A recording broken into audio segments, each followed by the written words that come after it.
Ladies and gentlemen, let me set up the back end of the show for the next couple of seconds here while I get everything ready for the show tonight. Unfortunately, we cannot use anyone's music because we are getting flagged left, right, and center for copyright, even though we have permission to use the music. So we're sending out an email to everyone now live that we are going live on Mike in the Night. And I thank everyone for being here tonight, being part of the show, liking, subscribing, and all that fun stuff. And lots of support here on the show. And I am going to send out our first wave of emails.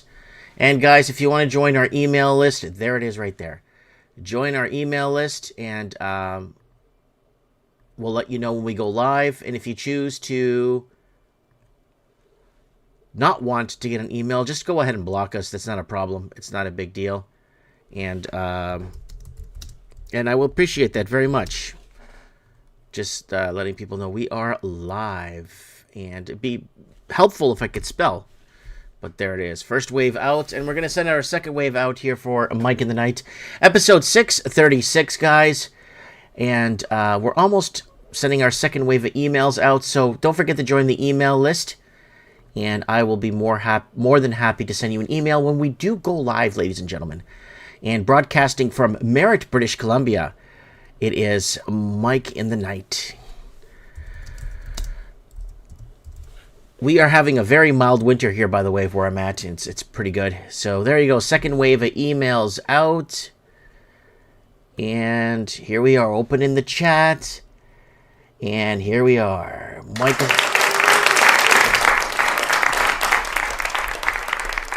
All right, there we go. All right, guys, welcome to Mike in the Night. Today is the 9th of February, 2026. The 9th of February, 2026. Welcome to episode 636 of Mike in the Night.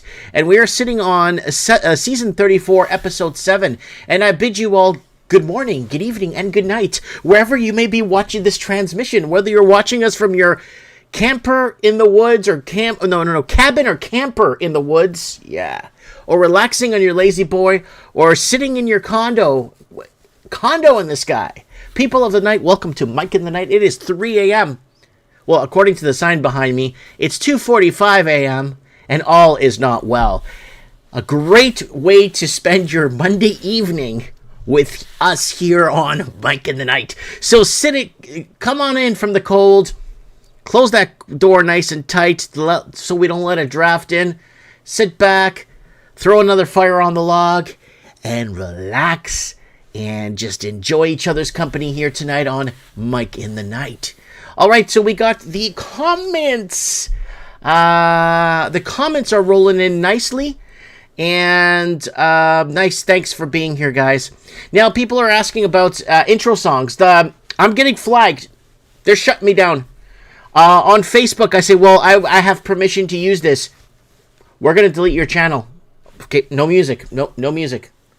No music. YouTube, same thing. I play the song. It says now I have to share, or basically I'm blocked in so many countries because of that song. So we just can't use music on here. We can't make the show entertaining through music, so we just have to do our thing. Call-ins and discussion and like we normally do, right? So let me take off my glasses here. It is Mike in the Night. Man, can you believe we're at 636 already? It's like I fumble the numbers all the time because I just don't believe what I'm hearing or what I'm telling myself. But it's been really that long, guys. Okay, the world's moving fast, says Lou. 1964 over on Rumble. We got Sandy on YouTube. And we got people on Facebook here too tonight and Instagram. Thank you very, very, very, very much for being here tonight. I really appreciate you guys' support and everything. And okay, I guess let's go into a quick channel plug. No monologue for today's show, guys. We're just going to get into it. And usually I like to prepare a little bit of a monologue for you guys. Again, to set the mood right and kind of give you a trajectory of where we're heading in the show. Kind of give you a little bit of an insight of where we're going. You know what I mean? So,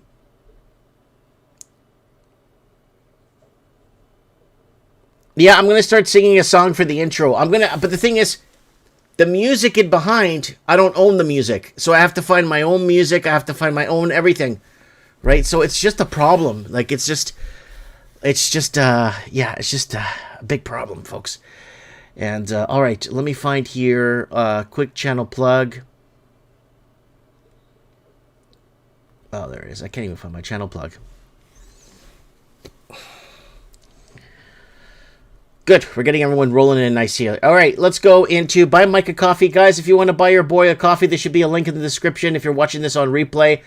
And we don't get paid to be here. We're not U.S. aid or controlled information distribution. I'm just doing this on my time, right? So, been doing this on my time for the last many years now. And guys, YouTube, you could join the 99 Cent Club right here. I think we got like 17 members now. So the 99 Cent Club is here.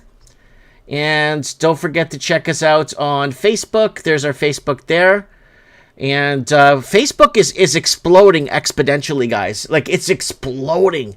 I don't know why, but this has never happened to us before. But our Facebook and Instagram is exploding. And I'm reaching more people on Facebook, just Facebook alone, than all the platforms combined. And second is Instagram. Guys, this is our backup page, Mike in the Night. Somebody messaged me on here, said, I can't get a hold of you here. I come on here casually. This is the emergency backup, emergency backup, last resort, Mike in the Night page here. And Instagram, if you want to call into the show or you want to discuss something with us, that's not a big deal. I'll give you guys the Instagram here. If you guys want to add me on the Instagram, go ahead. And what else we got? TikTok. We managed to...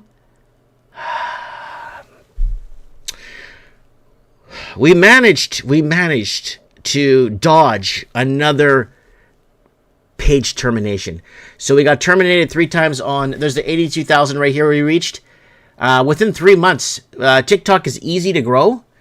But once you go against China and say, well, China destroyed your country with money laundering and fentanyl, and you start going into the truth about things, and China owns your gold mines and your lithium ion mines in your country, well, they don't like that, so they shut you down. But I managed to dodge a big bullet the other day, and they were ready to terminate my 4th channel. So here we are on TikTok, and we're still managing to get by. And I would like to personally thank... oh, there it is right there. Okay, sorry. I'd like to personally thank Dino Bravo, because he's like one of my only followers on... on X. So we're finally back on X, but I'm in super heavy shadow ban mode. Now, Dino Bravo went in and basically shared all my videos for me. So if you guys want to find me on X, it's at @1_Mike_Martin. So if you want to find me on X, go ahead. I'm not going to go anywhere on this platform. I post the same content I post on the other platforms, and I go nowhere. And guys, MikeInTheNight.org. MikeInTheNight.org takes you to the playlist of all the episodes of Mike in the Night. So if you're bored and you want to catch something really old, and if you really want to go down the rabbit hole, you go to this one, Mike in the Night on Odyssey, and catch episodes. Look at this one, Mike in the Night 366. The vaccines don't work. They will kill you. It's all a lie. There is no pandemic. Governments don't want to take accountability. That was 4 years, 10 months ago. We were saying this 4 years, 10 months ago. We were warning everybody, like deeply warning everybody. And I'm on this thing called Reddit, but there's nothing on there. I've been on there posting all the stuff that I post everywhere else, and I don't have a single follower. No one follows me on here. I'm just a ghost on this thing. So if you guys want to go on there, I'm on Reddit. It's u/real_Mike_Martins. All right, guys, welcome to Mike in the Night. It is 3 a.m., and something is moving you somewhere. If it's 3 a.m. somewhere, and we're on 636. And,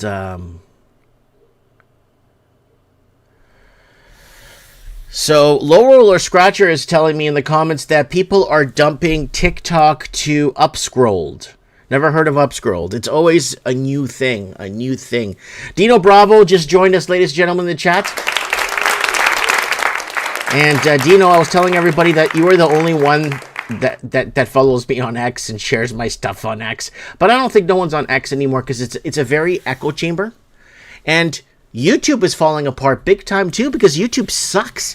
I go on YouTube and I want to watch something like the wife's got a few minutes in between what she's doing for work or whatever, or doing for picking up the kids.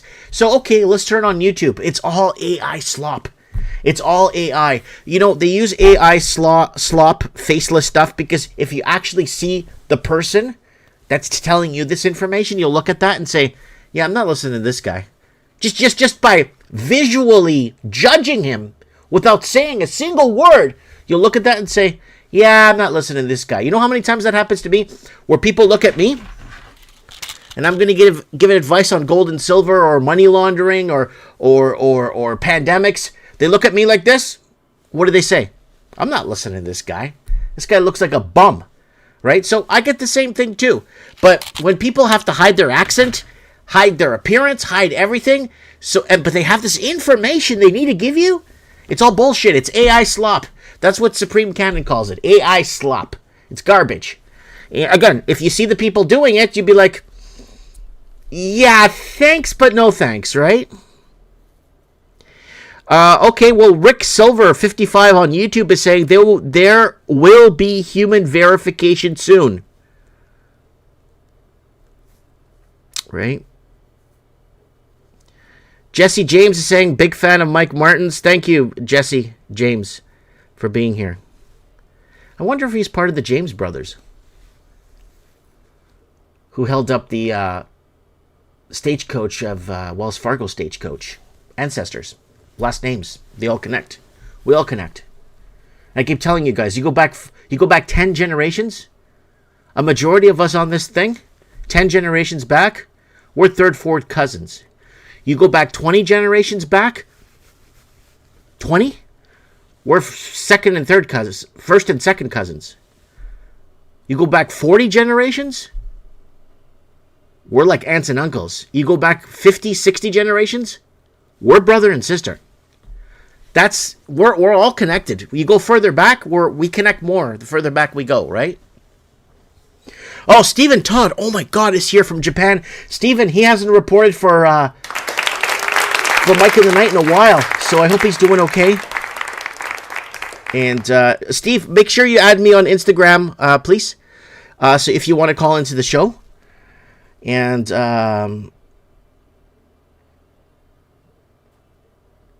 all right, so let's see if there's any requests here yet for, there's somebody requesting if to join a porn page.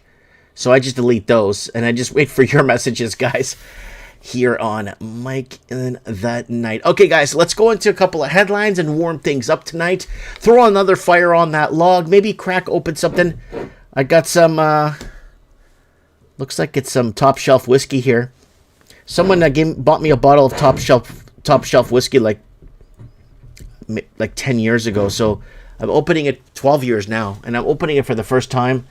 Going to take a few swings of some whiskey later with you guys when we open lines. And, all right, let's do this. Rock and roll. Woo! All right, so the Great Divide is on. New South Wales Police Assistant Commissioner slams outrageous protesters' behavior as officers accuse unprovoked violence, and then again they're praying outside of some sort of a rally. Guys, look, if you want to go to a Christian, okay, guys, if you want to maintain your Muslim culture, stay in a Muslim country. How many Muslim countries are there? Ask your ChatGPT. There's 23, maybe 32. I don't know. There's a lot of Muslim countries. Just stay in a Muslim country. Oh, you can't say that, Mike. That's racist. Yeah, well, I go to a Muslim country and I do in the name of the Father and of the Son and of the Holy Ghost. Amen. Guess what happens to me? I get shot in the face. Okay? So it's not being racist. All right? So if you want to maintain a foreign lifestyle, keep it behind closed doors or just stay in your country.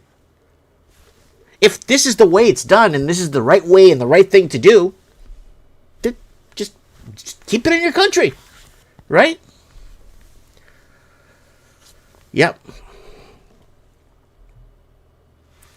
All right, let's rock and roll. Group 1. All right, I got Group 1 here. All right, we're going to kick things off. We are going to kick things off here in Canada.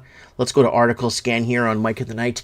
Toronto real estate crash. Prices down 27%. Inventory hits a new high.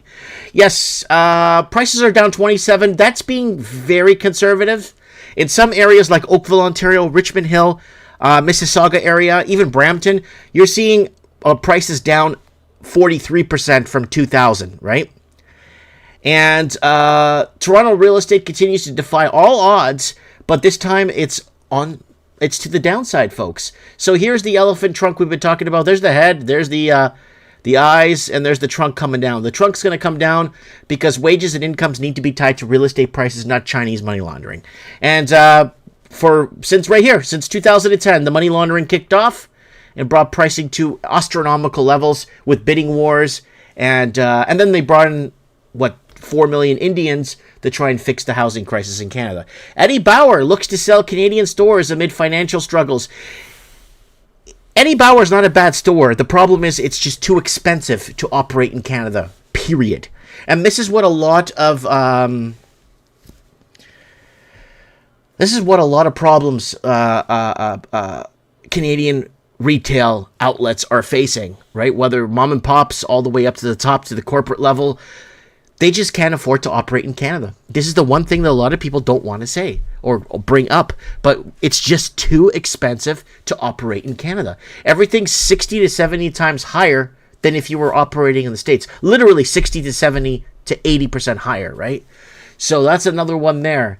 Air Canada halts Cuba flights as Cuban airport warns it will run out of jet fuel. Oh no, somebody needs to go in and they need to save Cuba. Well, this is obviously Canadian news reporting this. Now, I'm bringing this up because obviously when you sanction a country to death and they can't get the needs of medicine, just like when they sanctioned Portugal to death and people were starving in Portugal and they needed medicine and supplies, well, it made it impossible for us to operate. And then, once the leader was removed, we got our medicine back. We got our food back. So they make it seem like they're going in to save the country. We're coming in to save you now. We're going to make it impossible for jets to come in and out of your country. But then once we get the leader out we don't like,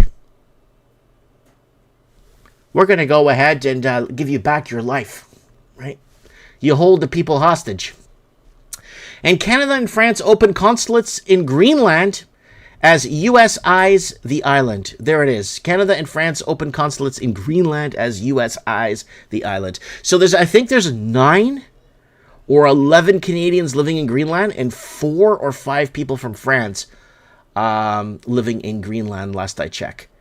Oh, we covered Eddie Bauer. All right. And South Asian gangs are out of control in Canada. Okay, guys. Just say Indian gangs, South Asia. South Asia to me is like Philippines, Vietnam, like that, like South Asia. India is India. It's its own, in my opinion, in my history books that I learned, India was its own continent. It had nothing to do with Asia.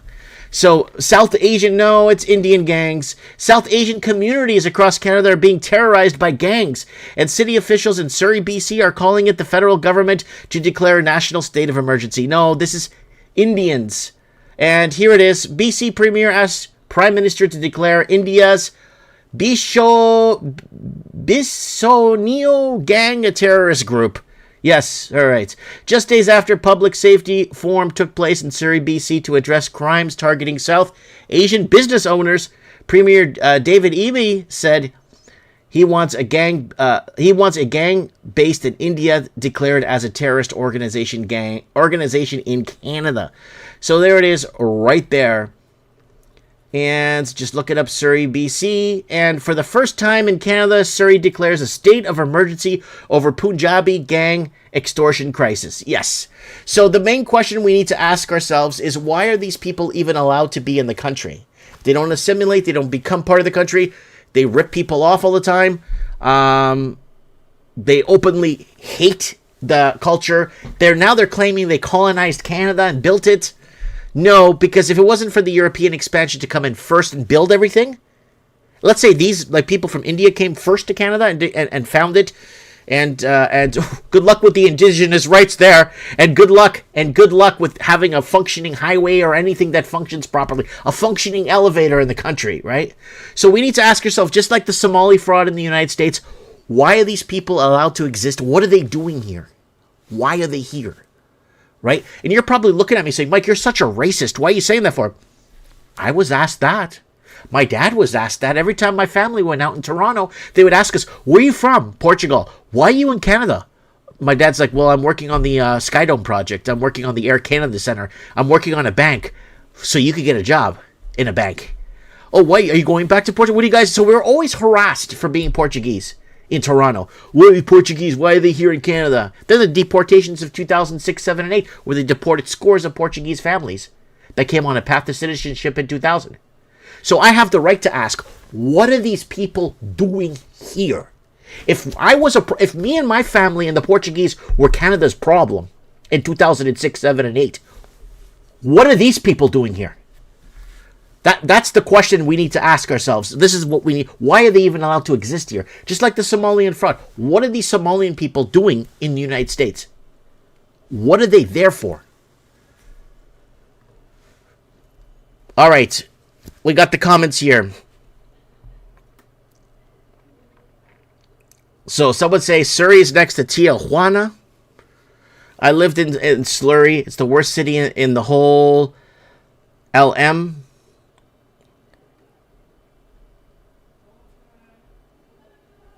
Mike, they need him here to truck around the country. No, it's just like the Chinese. You walk into any government establishment or any bank or facility, it's all Chinese people.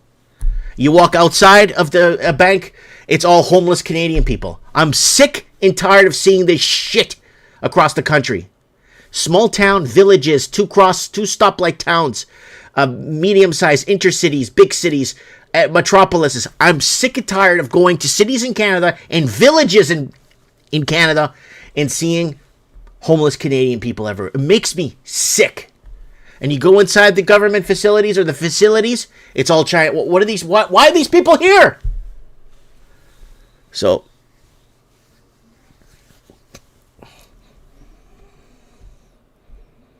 all right, we got Paul Da Silva, PDS 10, just arrived in the comment section. Ooh, Paul Da Silva, já chegou. Paul Da Silva, já chegou. All right, so let's move on here. What's I going to talk about here? I got something else here I wanted to say here. I got lots of stuff I want to say here. Hold on a second here. All right.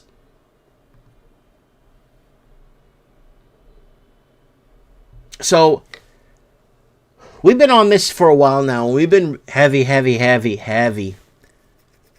on the boogeyman, Iran boogeyman, for years now.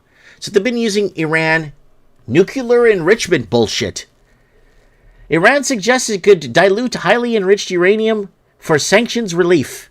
You know what, guys? Let me tell you a secret. They could have did this a long time ago. Heck, they could have did this in the 1960s if they wanted to. This is just a boogeyman bullshit garbage. All kinds of bullshit garbage to create that fear. To create that. Iran has more oil than any other country. It could run oil power plants if it chooses to, when it wants to.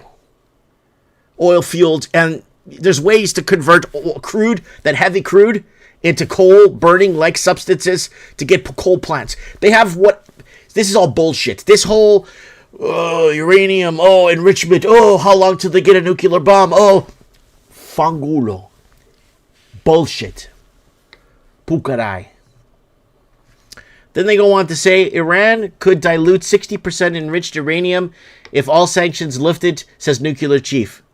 Again, it's just a Ponzi. It's just a show. Bullshit. If Iran wanted a dirty bomb, if Iran wanted anything, something called a black market, they could get whatever they want. You telling me some gang from Somalia comes to Canada and sets up trade and sets up some bullshit gang in Canada and they could get in shit, and you're telling me a government of a country that's got disposable trillions of dollars can't get anything in? I call total bullshit. That's the boogeyman in the closet.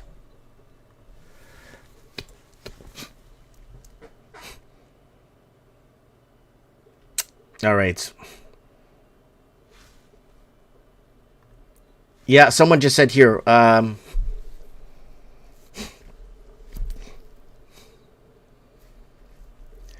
someone says, holy F, Mike, you aren't even on the whiskey yet. No, I'll get on the whiskey in a bit.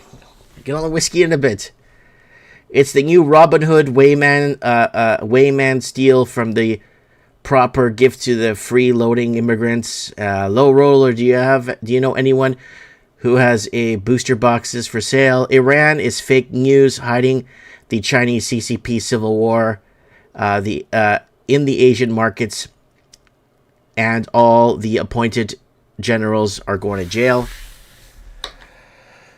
Okay, Rip Torn just arrived, guys, in the comments. Our little family here on Mike in the Night. All right, we got to move on. All right, guys, just a quick reminder, guys. Welcome to episode 636 of Mike in the Night. Caution, truth ahead. Guys, if you want to join our email list, MikeMartins1980@gmail.com. MikeMartins1980@gmail.com. That actually goes directly to me. I open my emails every day. And I could add you to our email list when we go live on Mike in the Night.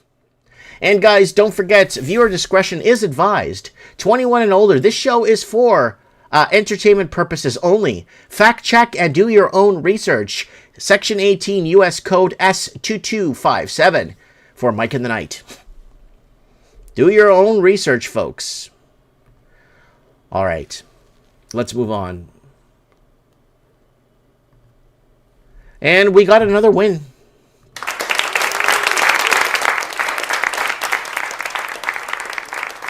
We got another win here tonight, guys. And I just want to... Man, I don't have champagne. Where's the champagne? We got a win tonight on Mike of the Night. Japan's conservative LDP achieves historic supermajority landslide victory. Do you know what this means? It means the sanity is going to go back to Japan. The sanity. The sanity is going back to Japan. God bless Japan. So, they're going back to traditional. Japan's conservative LDP party, led by Prime Minister Takashi Sanani, obtained a historical landslide electoral victory on Sunday, securing 2/3 supermajority in the lower house of parliament. The LDP saw its best electoral performance in the party's entire... Well, let me go to the photo here. There was a photo of the seats. They have a huge majority. They got a double majority. They got like a behemoth majority here in Japan.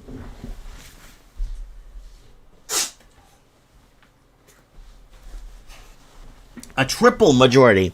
So it looks like they're going to be sitting tight for a while. And I really hope they could do something more for their people. Now, my message to Japan is start creating family programs. Start getting Japanese people to have more kids. Instead of spending money on migrants and feeding and housing them, start getting your own people to have their own kids and fund families. And take care of the families. The Japanese proper families, right? So, do that, Japan. And you'll have a very good... you'll have a very good country. Yes, God protector. Somebody in the comments said, God protector. It's time to bring Japan back from the ashes. Bring it back to the 20... Bring it back to 749, 800. Bring it back to when family mattered. Bring it back to when family pillars were the strength. Bring it back to man, spirituality, God. Bring back the sanity in Japan. Fund your citizens. Get rid of all the migrants in there and start asking them. The same thing that the Canadian people were asking the Portuguese people in Canada. What are you doing in Canada? Why are you here? I remember going to job interviews. I went for a job interview. I think it was a produce place in the mall. And they were hiring because they needed people to work in produce. I went in. They asked me I filled out the application. They're like, "Are you Portuguese?" I'm like, "Yeah." And they asked me, "What are you doing? What are you doing in Canada? Why are you here?" It's like, so start asking people what they're doing in your country. Just start asking them. There's nothing wrong with it. So, all right. Discord to demand face scan or ID access for all features. Folks, this is going to happen across the board. We covered this in a few videos, a few shorts back. We were talking about how these platforms are going to have a gateway entry where it's basically a basic, we can give you some features, but if you want the full Monty, you're going to have to show your face. Right? So that's what's happening with that, folks. And they're going to start softening it in on all the platforms and move forward. And China calls on banks to limit exposure to U.S. debt. China has urged its banks to curb their exposure to U.S. government debt, citing market volatility and growing financial and geopolitical risks. Bloomberg has reported, citing people familiar with the matter. Over the past decade, China has steadily trimmed its U.S. Treasury holdings. We were reporting on this 10, 15 years ago where China was selling U.S. Treasuries and buying gold. Remember this? A shift has seen it as overtaken by Japan and the UK as the largest foreign holders of American debt. Since peaking around $1.3 trillion in 2013, its holdings have fallen roughly in half to $650 to $700 billion. And you know what the effed up thing is? China laundered $2.4 to $2.6 trillion in the Canadian housing market. Now that's crashing because the Canadian proper can't get into their own real estate market. And Chinese stopped laundering money in Canada in March 2024. So something's giving up here. So something's falling apart. And you're going to see housing go down 80%. And people are like, well, Mike, your house is going to go down in value.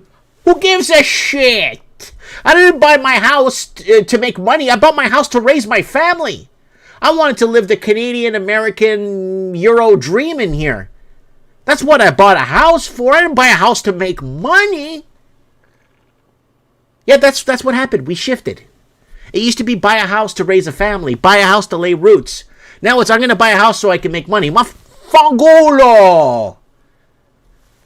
It's all about family. And there's all these divorced and single women in their 40s and 50s freezing their eggs because they went on this bizarro lifestyle, the Hollywood lifestyle bullshit that they thought was the best thing. And they missed out on great opportunities to meet good people and live a good life and have kids. And that's what they were working towards for the last century, was to destroy the family. Now, so many people regret not having children. I love my kids, man.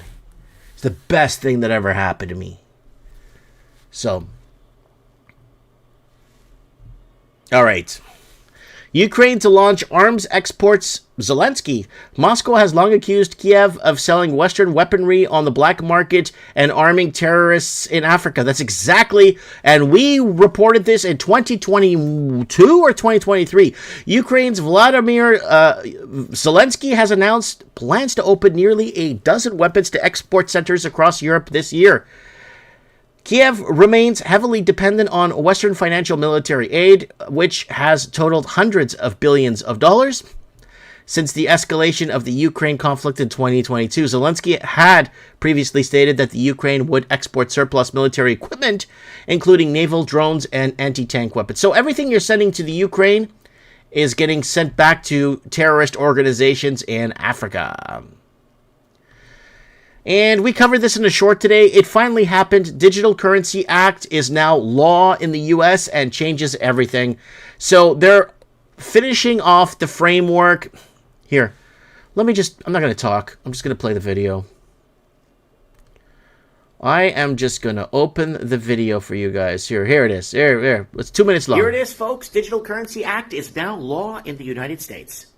America is laying the final groundwork to flip the switch on digital currency. And we've been watching this pretty close here on the channel. So what's happening with this, right? They keep saying there's no CBDCs. And there isn't. And technically, today, that's true. But look at what they've already put into place. There's no CBDCs, but what did they put into place? Executive Order 14067, we talked about that back in 2022. It was signed and officially directed the entire U.S. government to prepare for digital framework. Not debate it, prepare it. Then you get the digital asset market structure bills redefining what digital money is, who controls it, and which agencies regulate it. Remember that? That's jurisdiction being carved up before the system even goes live. And then the payment stablecoin. Remember that one? That's not about innovation. It's about it's about control, right? Who can issue digital money and who can't. And who must comply with the KYC and the AML. And transaction monitoring at all times, ladies and gentlemen.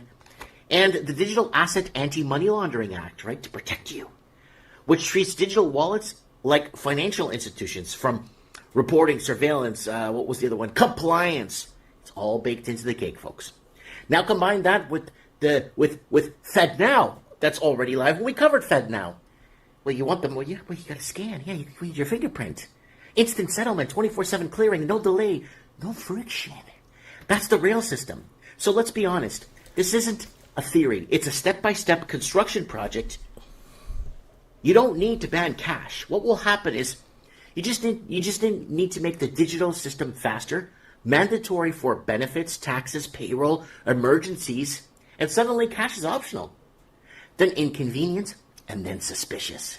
When the next crisis hits, banking, debt, cyber, or liquidity, they won't ask permission.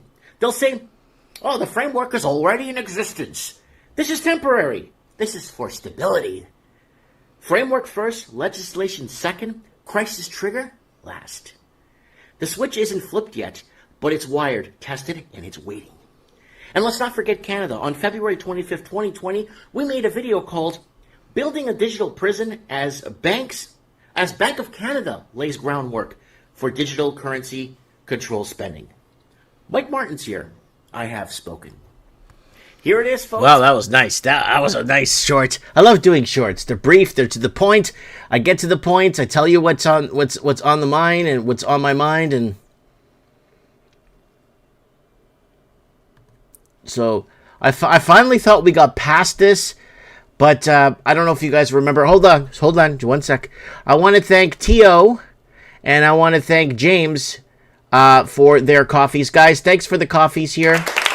Guys, remember, we're solely operated. We don't get paid to be here. I don't get paid to lie to you. I don't get paid to misinform you. I don't get paid for nothing. This is an open concept here. People call in. We've been doing this since 2017. Okay, or earlier with trends in the housing market. But we don't get paid to be here. So whenever you buy me a coffee, it actually, it supports us here. It really does. So thank you for supporting us, guys. All right, so I thought we got past the whole bathroom war bullshit. Well, here it is. Veteran police officer fired after telling a biological male to stay out of the woman's bathroom.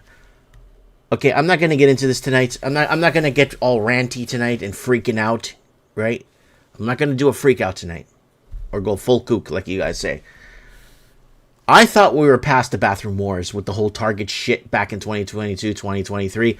I thought we got past the bathroom wars. But now somebody got axed for basically telling a man to stay out of the women's bathroom. I don't know. Just when you think we're winning something, we start falling back, right? We gain a little ground, we lose a little ground, you know? And people are telling me to make more gold videos. I'm like, guys, here, go to the YouTube channel, type in gold. I typed in gold, silver over spot. Because people are telling me, Mike, they're buying gold and silver over spot in China. Right here, look. Chinese citizens paying 30% over spot gold 6 years ago. Watch this one. Gold prices power to a 7-year high as people lose confidence in governments. Mass inflation by 2025. That was 6 years ago. Paper versus gold. It's minted, not printed. Always buy physical. Insider gold secrets 5 years ago. So we have, look at all the gold. Look, Mike and the Knights. No confidence in government. Worldwide protests get stronger. We must have talked about gold in this because when you type in gold, this comes up. Episode of Mike and the Knight there. Yeah. And look, 8 years ago, I was already telling people that housing should correct by 40%. 8 years ago, it should correct by 40%. And now with taxes and wages not keeping up with the price of housing or the cost of living, wow, we are in a serious dire strait. Mike, I don't get it. 90% of the people establishing those rules won't be there for 20 years. Who are they doing this for? CJ? That's a real good question, boy. That's a real good question.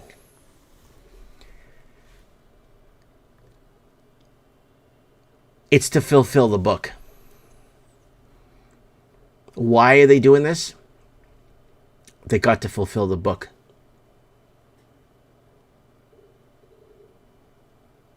And that's why they don't mind destroying the next future generations, right?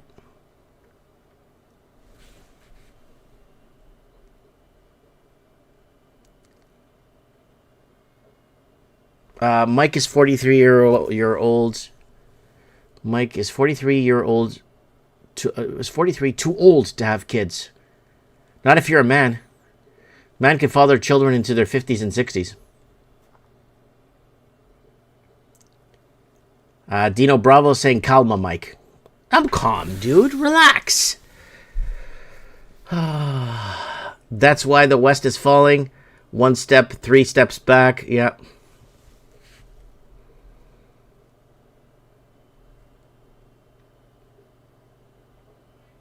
My son got a card for $2,000 5 years ago. Now worth $30K. Good investment. Wow, that's good. People take profits into shiny cardboard. Let's go, Rumblers. Where's everybody? Yeah, guys, we are live on multiple. So let's just double check here. The English platforms we are live on. So we are on YouTube.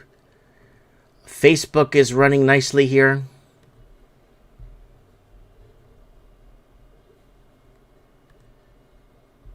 Let me just double. Yeah, here we're live on Facebook. Facebook's running nicely. We're picking up 8 to 15 to 45 people at times. Last week we reached about 180 people. And then Instagram's moving nicely, guys. So if you have any problems on platforms, move around. It looks like Rumble's moving too, because I just saw PDSD on there. So we got, yeah, the Rumbler's moving. And then DLive is the last English one we're on. Then we're on some foreign platforms. Also, I don't know how the auto translate sequence, if it even works on those platforms, so it's okay. Yep, YouTube's everything. All this stuff is... Yep, China's paying over spot for silver, right? A lot, and then the price of goods just go up. Everything that uses silver just is going to go up in price. There's no other way around it. There's no... Yeah. So,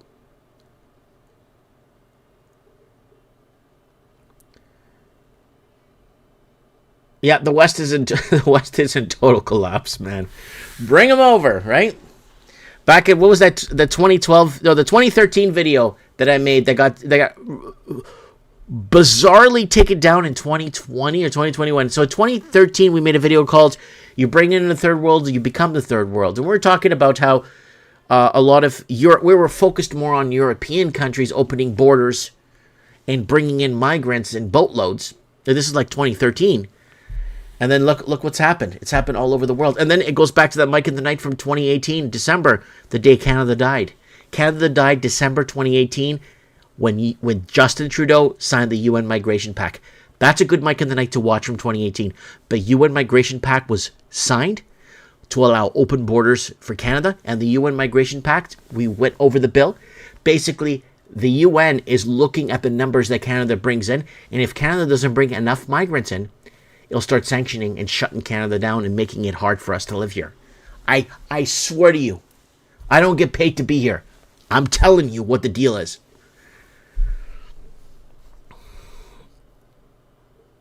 Yeah, minted, not printed, son. Yeah, that's our, we're saying that like 10, 15 years ago. Yeah. Guys, I want to mention something too. It was last week. Last Monday, not this, last Monday, last week, I got a video taken down that was published in 2013. And they took it down last week. Like, it's 2013. It's like 12, 13 years later. It's called They'll First Bankrupt You and Then They'll Send You to War. And the video was about how they're going to go in, bankrupt the country, and then send the kids to war to go fight their banker wars. I don't know why they took that video down. I have to go on Odyssey and try and find it if it got copied over. I don't know why that video was taken down. There was nothing wrong in that video. Yeah, first they bankrupt you and then they send you to war, right? They bankrupt your country, they bankrupt you, and they send you and your kids to war. That's what the video was called. I don't know why they took that down for. I'm like, so that's kind of, yeah. Did someone see the Winter Olympian? No, I'm not watching. I didn't even know the Olympics were on until someone told me this yesterday. We have Olympics? Yeah, it's in Italy. I'm like, oh, I didn't know. All right, we got to get PDS 10 if you want to call in. Let me just see if I have any requests here on the Instagram. No, I got no requests. Let's see if we can get some let's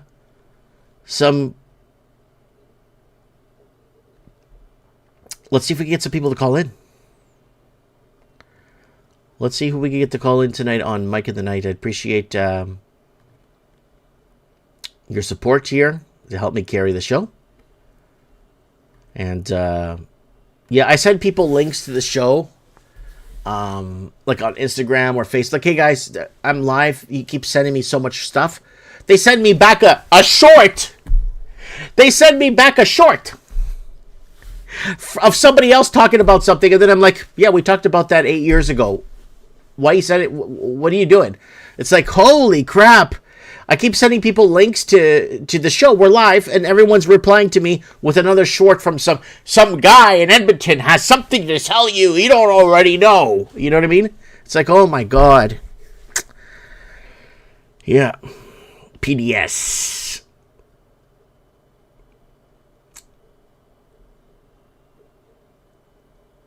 Well, he's going to call a snap election soon, Papa Paste. He has to. And then they're going to rig it for a majority. And then they're going to go ahead and then start moving things around. Carney is the only one that makes, like we told you back in November 2012, 2022, November, a man named Mark Carney will come. Because he's the only guy that could protect the Chinese communist assets in Canada. China owns everything. They own coal mines, gold mines, lumber, everything. Heck, they even have so much water rights in Canada, farms. China owns everything here, right? We're an autonomous region of China. We're living in an autonomous region of China. The Canadian proper does not own their own stuff. You know, we don't even own our own land because it's on Crown land, right? Did you hear about the bank bailout today? No, I didn't actually. No, I didn't. Maybe I'll make a video about that tomorrow on a short. Because we've been talking about bailouts and bail-ins when they start taking your money. Yeah, to fund gender research in Pakistan. Don't forget, right? Yeah, Dino Bravo saying April or May.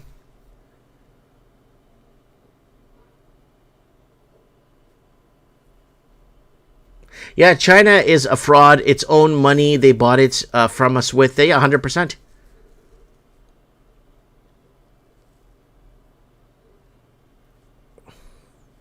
Crown land. Someone's asking about Crown land. We don't own land in Canada. We are renting land in Canada from the Crown. New Zealand, I think, still is, and so is Australia. Right. So anything under the Commonwealth is still under Crown. Right.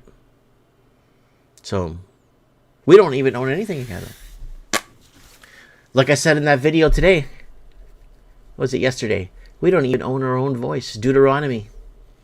We don't even own our own voice anymore.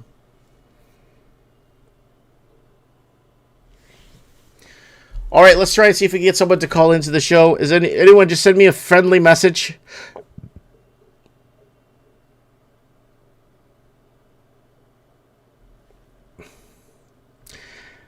Guys, if you want to send me a friendly message that you want to come on the show, I would appreciate it very much. And get some callers in here tonight and get things rocking and rolling. I think Eduardo...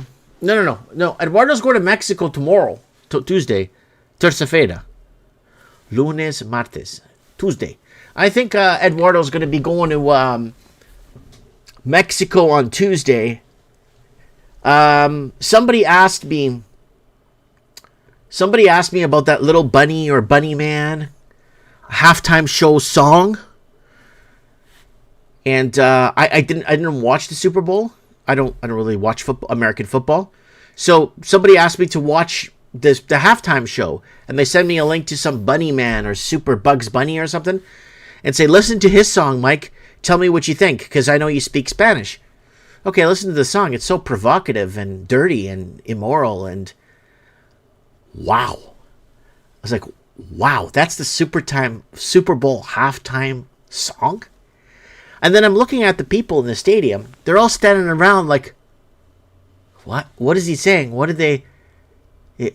Yeah, you're in a British colony. You know what I mean, right? So a lot of people are standing around.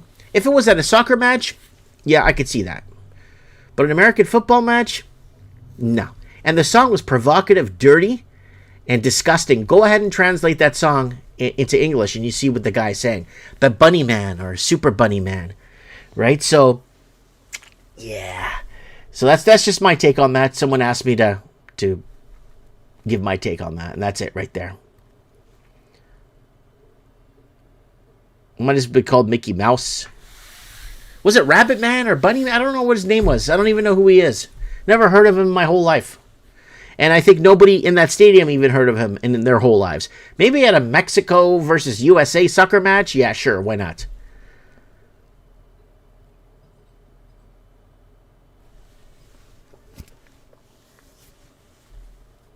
Yep.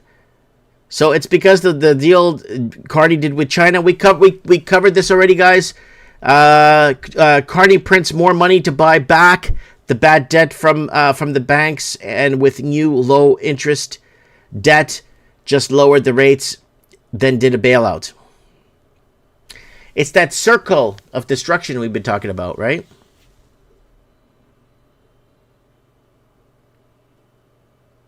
Yes, very satanic, says Earth Signs. Oh, it's Shit Bunny. Yeah, I don't know who that is.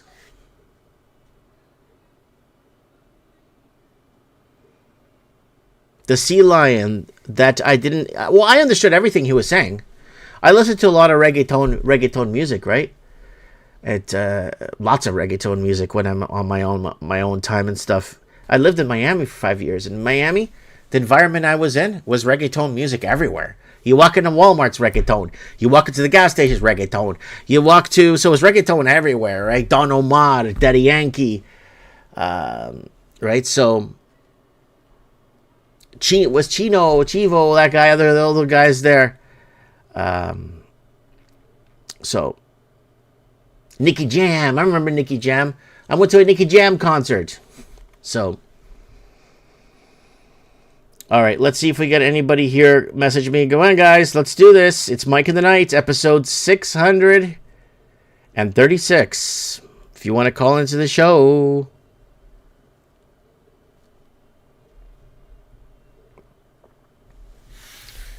Let me give you guys my Instagram one more time. If you want to just message me. You don't have to add me. Just message me on Instagram if you don't want to add me. It's fine. Copying, pasting link.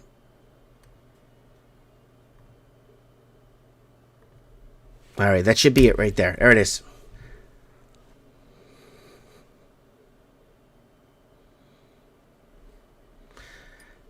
Oh yeah, it's Mike in the Night. I want to thank whoever bought me a coffee tonight. Tio and Jesse for picking me up a coffee. I really appreciate it, guys.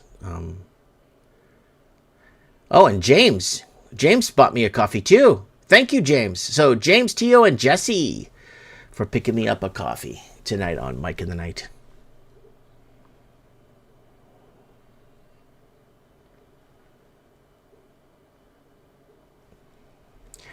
All right, guys, it's a variety show. Let's get to it before I start playing some copyright music and getting the channel taken down.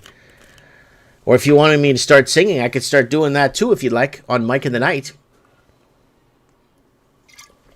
We get this party started right.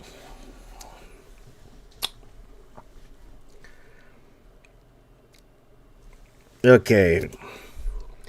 Oh, wow. We just passed 338 people watching.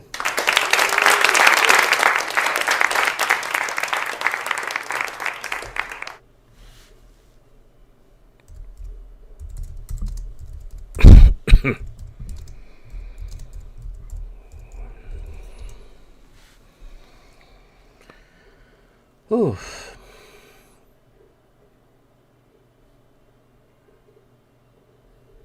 Okay, it looks like we got our RooTube working too. RooTube? R-U-Tube? Yeah, it looks like RooTube is working too, guys.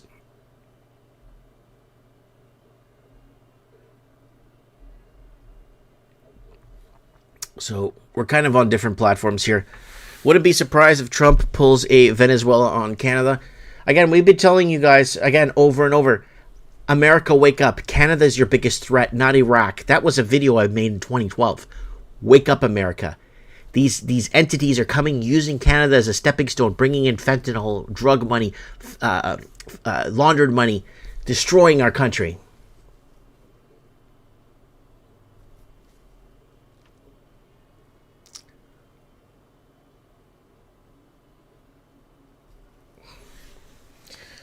All right, let's see if I got any messages here. All right, General.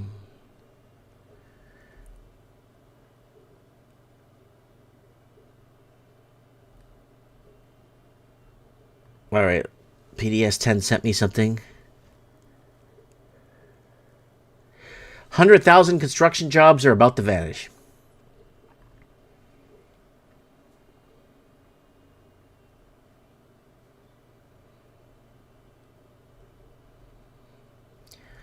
So, somebody message me, please. Thank you. Come on, guys. We could do this.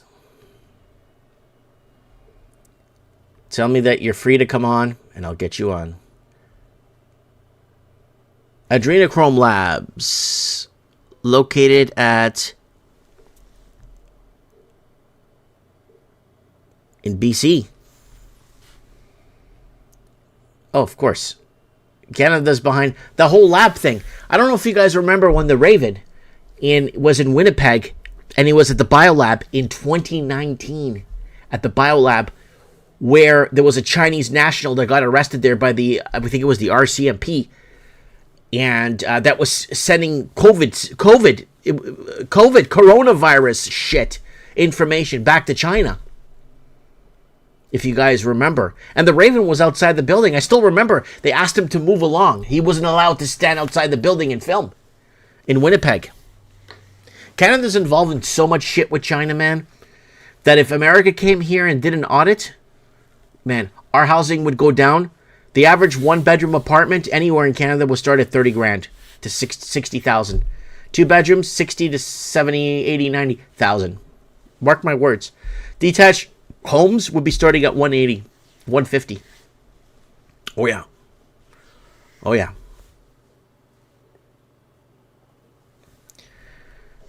So, I'm free, but there's also a price for freedom. Toronto about to take the Canadian market down. Yep, and we said it's going to collapse at Toronto first, and it's going to move right across Canada.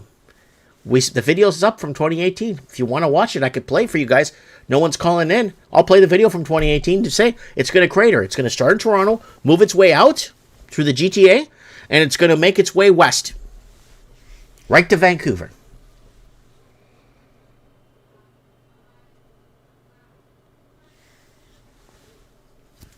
America is not going to put up with it much longer. We are a legit threat to America, 100%.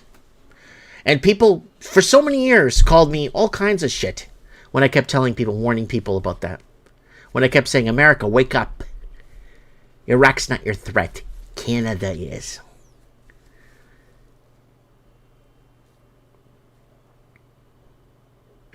Woo!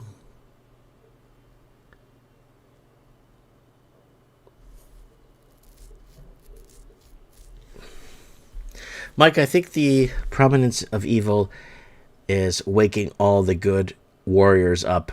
You know how I see it, Nick? Remember the movie Rambo 1? It was filmed in Hope, BC. It just reminds me of John Rambo when he was walking, and that stupid asshole cop kept badgering him and fucking harassing him. And he just wanted to be left alone. And I see John Rambo as the quiet, silent people that just want to be left the fuck alone. And I see the John Rambo people starting to wake up and say, you know what? Okay. You want a war? We got a war. And I could see that. I could see the John Rambos across Canada that just wanted to go on their way, wanted to walk down the street, wanted to be left alone. Nick, you've never seen Rambo? Come on. You've never seen Rambo. Okay, Nick, you're going to find it, download it, or you're going to watch it on some streaming service, probably a rip-off version on YouTube. Your homework, Nick, is to watch Rambo. Watch it. Because it plays a big part in today's society where there's that one or that generation or those people that just want to be left alone. And when you wake them up, watch out, boy.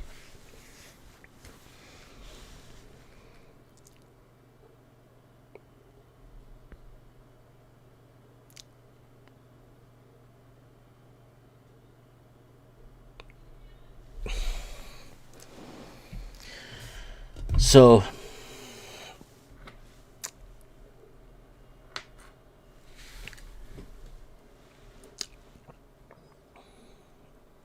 yes, I know it was shot in Hope, Mike. That's what I said. It was shot in Hope. And I did a video on my channel of driving through Hope, BC, where they filmed Rambo 2. Not Rambo Part 2, where they also filmed Rambo also, right? All right, let's see if we got anybody at all. I messaged a few people if they wanted to come on, and all they do is message me back with a link to a short of some fucking guy that is talking about sunscreen and the dangers of sunscreen. I'm like, that was on our previous YouTube channel that was terminated in 2012. 4 dangerous chemicals in sunscreen that will kill you. That was on our previous YouTube channel.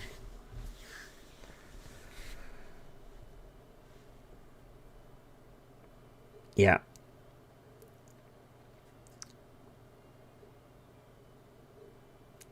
Right. Nick's got a big collection of physical media. Grindhouse Cartoons, thank you for being here tonight. Artbydano.com, artbydano.net, not your typical art. Rambo is one of the all-time favorite movies and still one of the best. One of my favorite movies still to this day is still Rocky. Rocky 1, right? It took me years to get my wife to watch that movie. And I'm like, watch Rocky. It's a love story. It's not a boxing movie. No. I don't like boxing movies. No, it's not a boxing movie. It's a love story. She watched it. She was crying.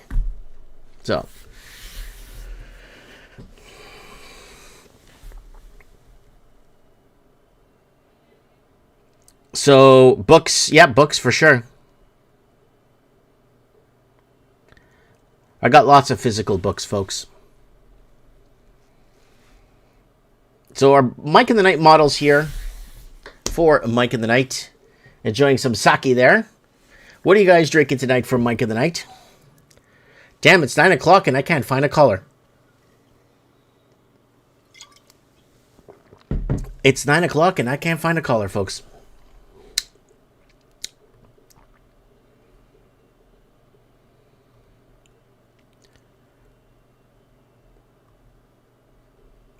I'm just looking here. I don't have a single person that wants to call into the show. Yeah. All right. Do we want to do more headlines or what do you guys want to do? I could just talk to you guys in the live chat. Mike, you got a bunch of physical video games in your store? I do. Yes, I do. And they sell well. Yeah, they sell well. Call the Raven. He's not even online. Okay, we got a caller in here. We got Paul da Silva. Epa. Hello. Touch bom. Ante bom. I'm just driving. Nice. And you're calling into Mike in the Night. Yeah. How are you? How's everyone doing? Come on. Wake up. I know it's Monday. I know. Not Friday yet. I'm trying to, get some people to call in. Oh, Gary Medeiros. Good. Gary Medeiros. That's good. I'm just picking up my daughter. Yeah, but you should check out that video when you get a chance. That's how shows how much it's declining in the construction industry in Toronto. Yeah. And Paul, I have a video on the channel from 2017. I made almost the same video back in 2017 because we're already collapsing in 2017 because people were running out of money and construction jobs were going down in 2017. And then boom, all this money comes in from China, and then they start building more for builders for Chinese investors.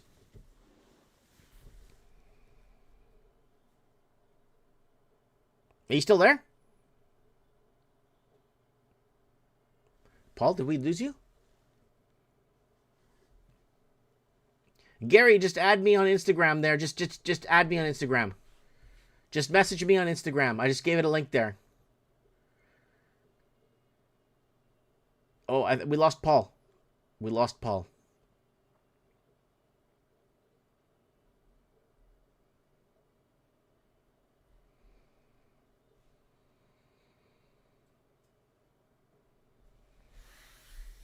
How bad are the construction jobs compared to the line? Oh, it's going to be epic proportional now. Compared to the 90s, it's going to be a walk in the park. I ain't kidding you guys. It's going to be a total walk in the park. So.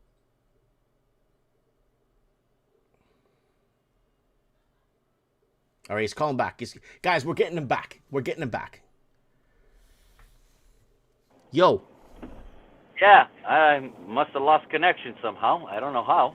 Well, we saw this. Someone just mentioned in the comments in the 90s, in 2016, 2017, and now we're seeing it back in 2027. But this is going to be the rude awakening. This is going to be the big one. This is going to be the big one. Well, during COVID, it was booming. You got everything. COVID, there was no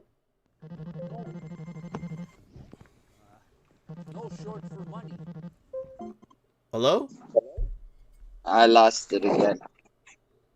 I'm going to have to call you back. All right, call me back. Take your next caller. You have all night. Okay, I'll call you back. All right, we'll get to Paul da Silva is on the forefront of. He's a Portuguese construction worker in Canada, building Canada, just like my dad and my uncles. So let's get over to see who we can get. Maybe we get Gary Medeiros to call in. But he, let me just see here. He is not, he hasn't messaged me. And then I was talking to Ricky Spanish the other day. Ricky Spanish. So I was talking to Ricky Spanish, and he was telling me a lot of things are going full kook right now.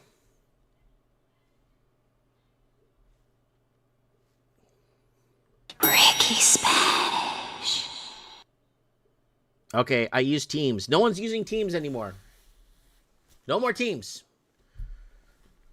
I just gave you the link. Here's the Instagram link if you want to add me and you want to call into this. Or there it is right there. There's over 1 billion people on Instagram. Don't worry. All right.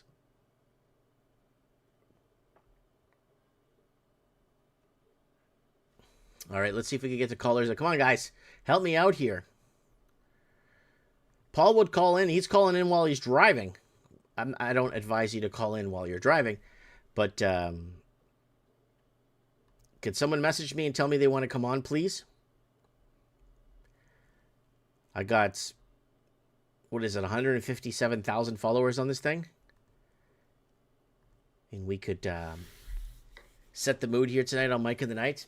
What's eating you guys? What's pissing you off? What is keeping you up at night? Right? What is keeping you up at night?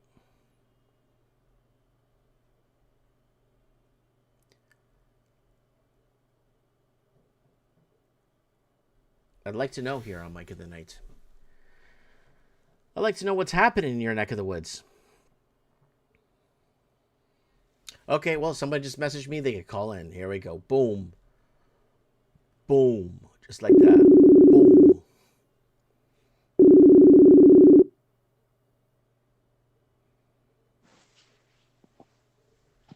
Yo. What's up? Sup, man? All right, thank you for coming on Mike in the Night, episode, what is it, 636. Go ahead and talk. No callers? What's going on? It's Monday night. I guess people are tired from the Super Bowl and all that stuff, and they don't have much energy for today, and they don't have the power. Yeah, well, I first heard of Bad Bunny in 2018. Mm-hmm. They have in Viña del Mar de Chile, they have the Festival de la Canción, the Festival of the Song. It's like the biggest long-running music festival in South America. Mm-hmm. It's just like on the coast of Santiago there. Viña del Mar is a neat place. It's like an old city from like hundreds of years ago. It's got all sorts of cool colonial shit and stuff, a lot of history. It was like a main port like back in the day for going around the Cape of South America and all that. Mm-hmm. But yeah, so he was headlining that thing in 2018, and you know, his name sounds kind of stupid. I was making fun of him, Bad Bunny, whatever. The older people were like, whatever. But turns out all the younger people were right into him, and he's got some pretty good songs. I mean, it's Latin trap. A lot of people don't like that kind of music. I don't even know him, man. Listen, I listen to reggaeton. I listen to Nicky Jam. I listen to all kinds of reggaeton music. I don't even know who that guy is, right? So I would take Bad Bunny over Nicky Jam personally, but yeah, I think he's like the #1 streamer on Spotify. So he's definitely like, he's a big name. But up around here, none of my friends know who he is. If people knew we existed for the last 15 years, we'd be through the roof. But we're not being exposed. We're not being shown.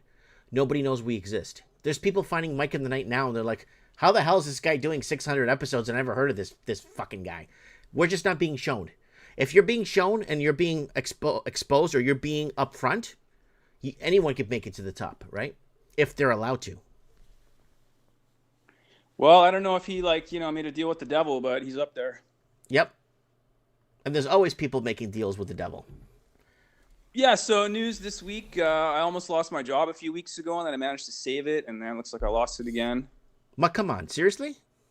Yeah, the deal is I work at this place. It's like it's this food warehouse where we get this big truck that comes in from different farms around Vancouver Island and brings it out to us on the coast, and then we take all of this bulk produce, and then we make it into smaller units, and then you order online, and everyone in the community comes up and buys the groceries from us, and it's this really cool deal. And by working there, I get access to all this really, really, really great food, and nutrition is everything, right? Mm-hmm.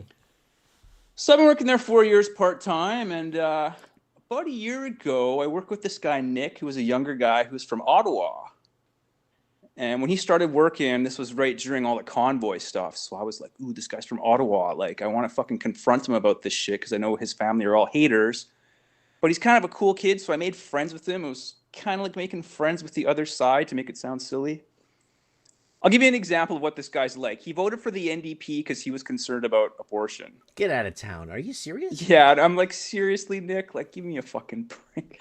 So, So anyway, I met this podcaster a couple years ago named Steve Eyes at a house party, and he started talking about how there's no viruses. Viruses don't exist. Right.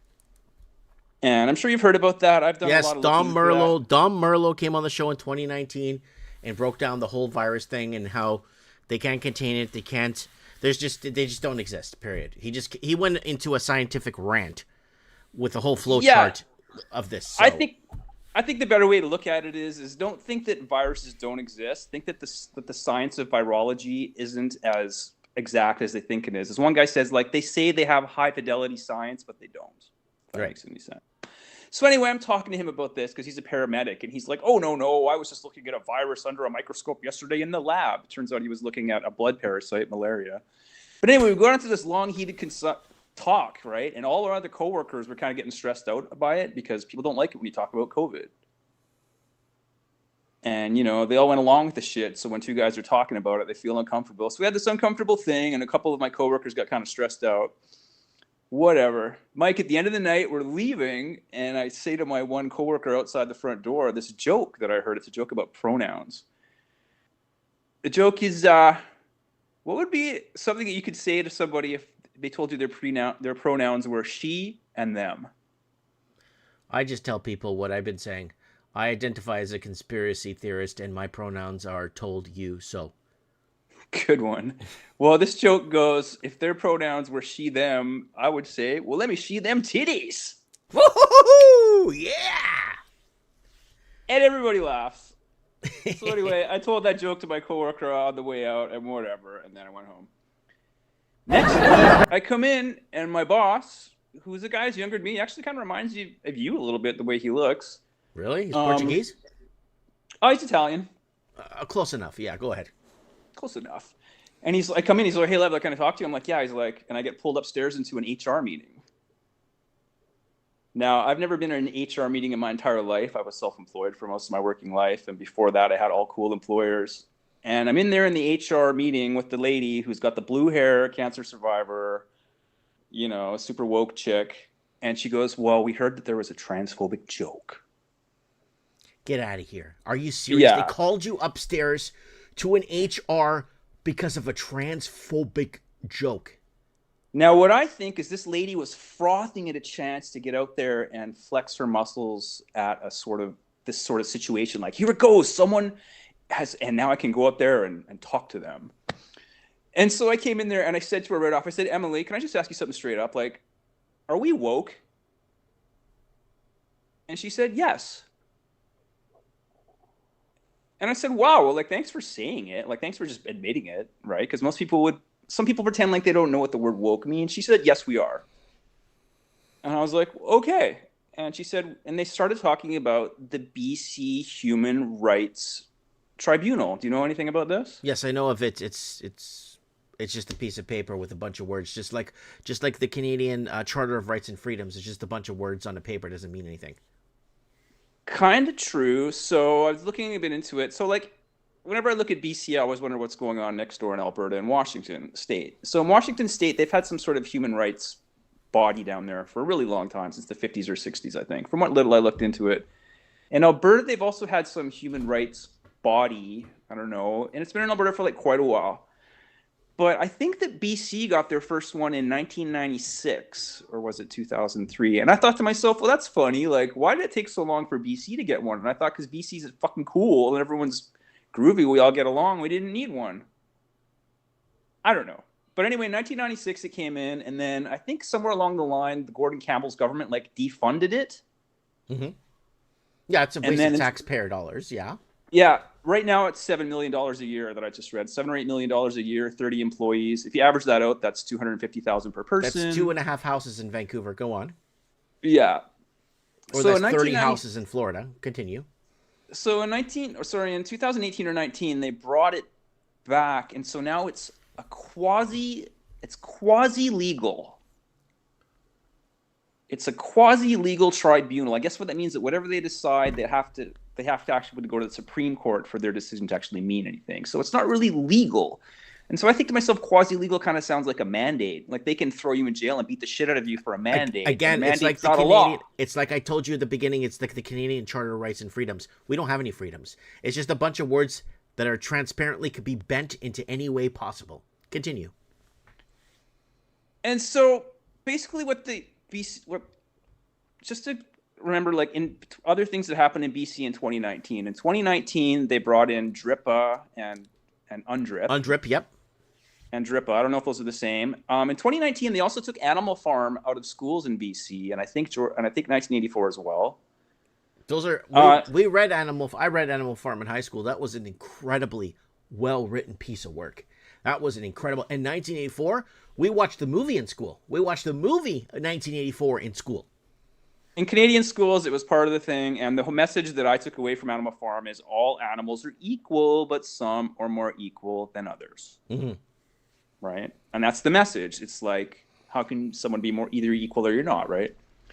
And so, and also in 2019, well, that was EB, or I guess it was Horgan, but that's when the NDP came in. So all this stuff happened in 2019. In 2019, BC also brought in the provincial vaccine registration program, I think.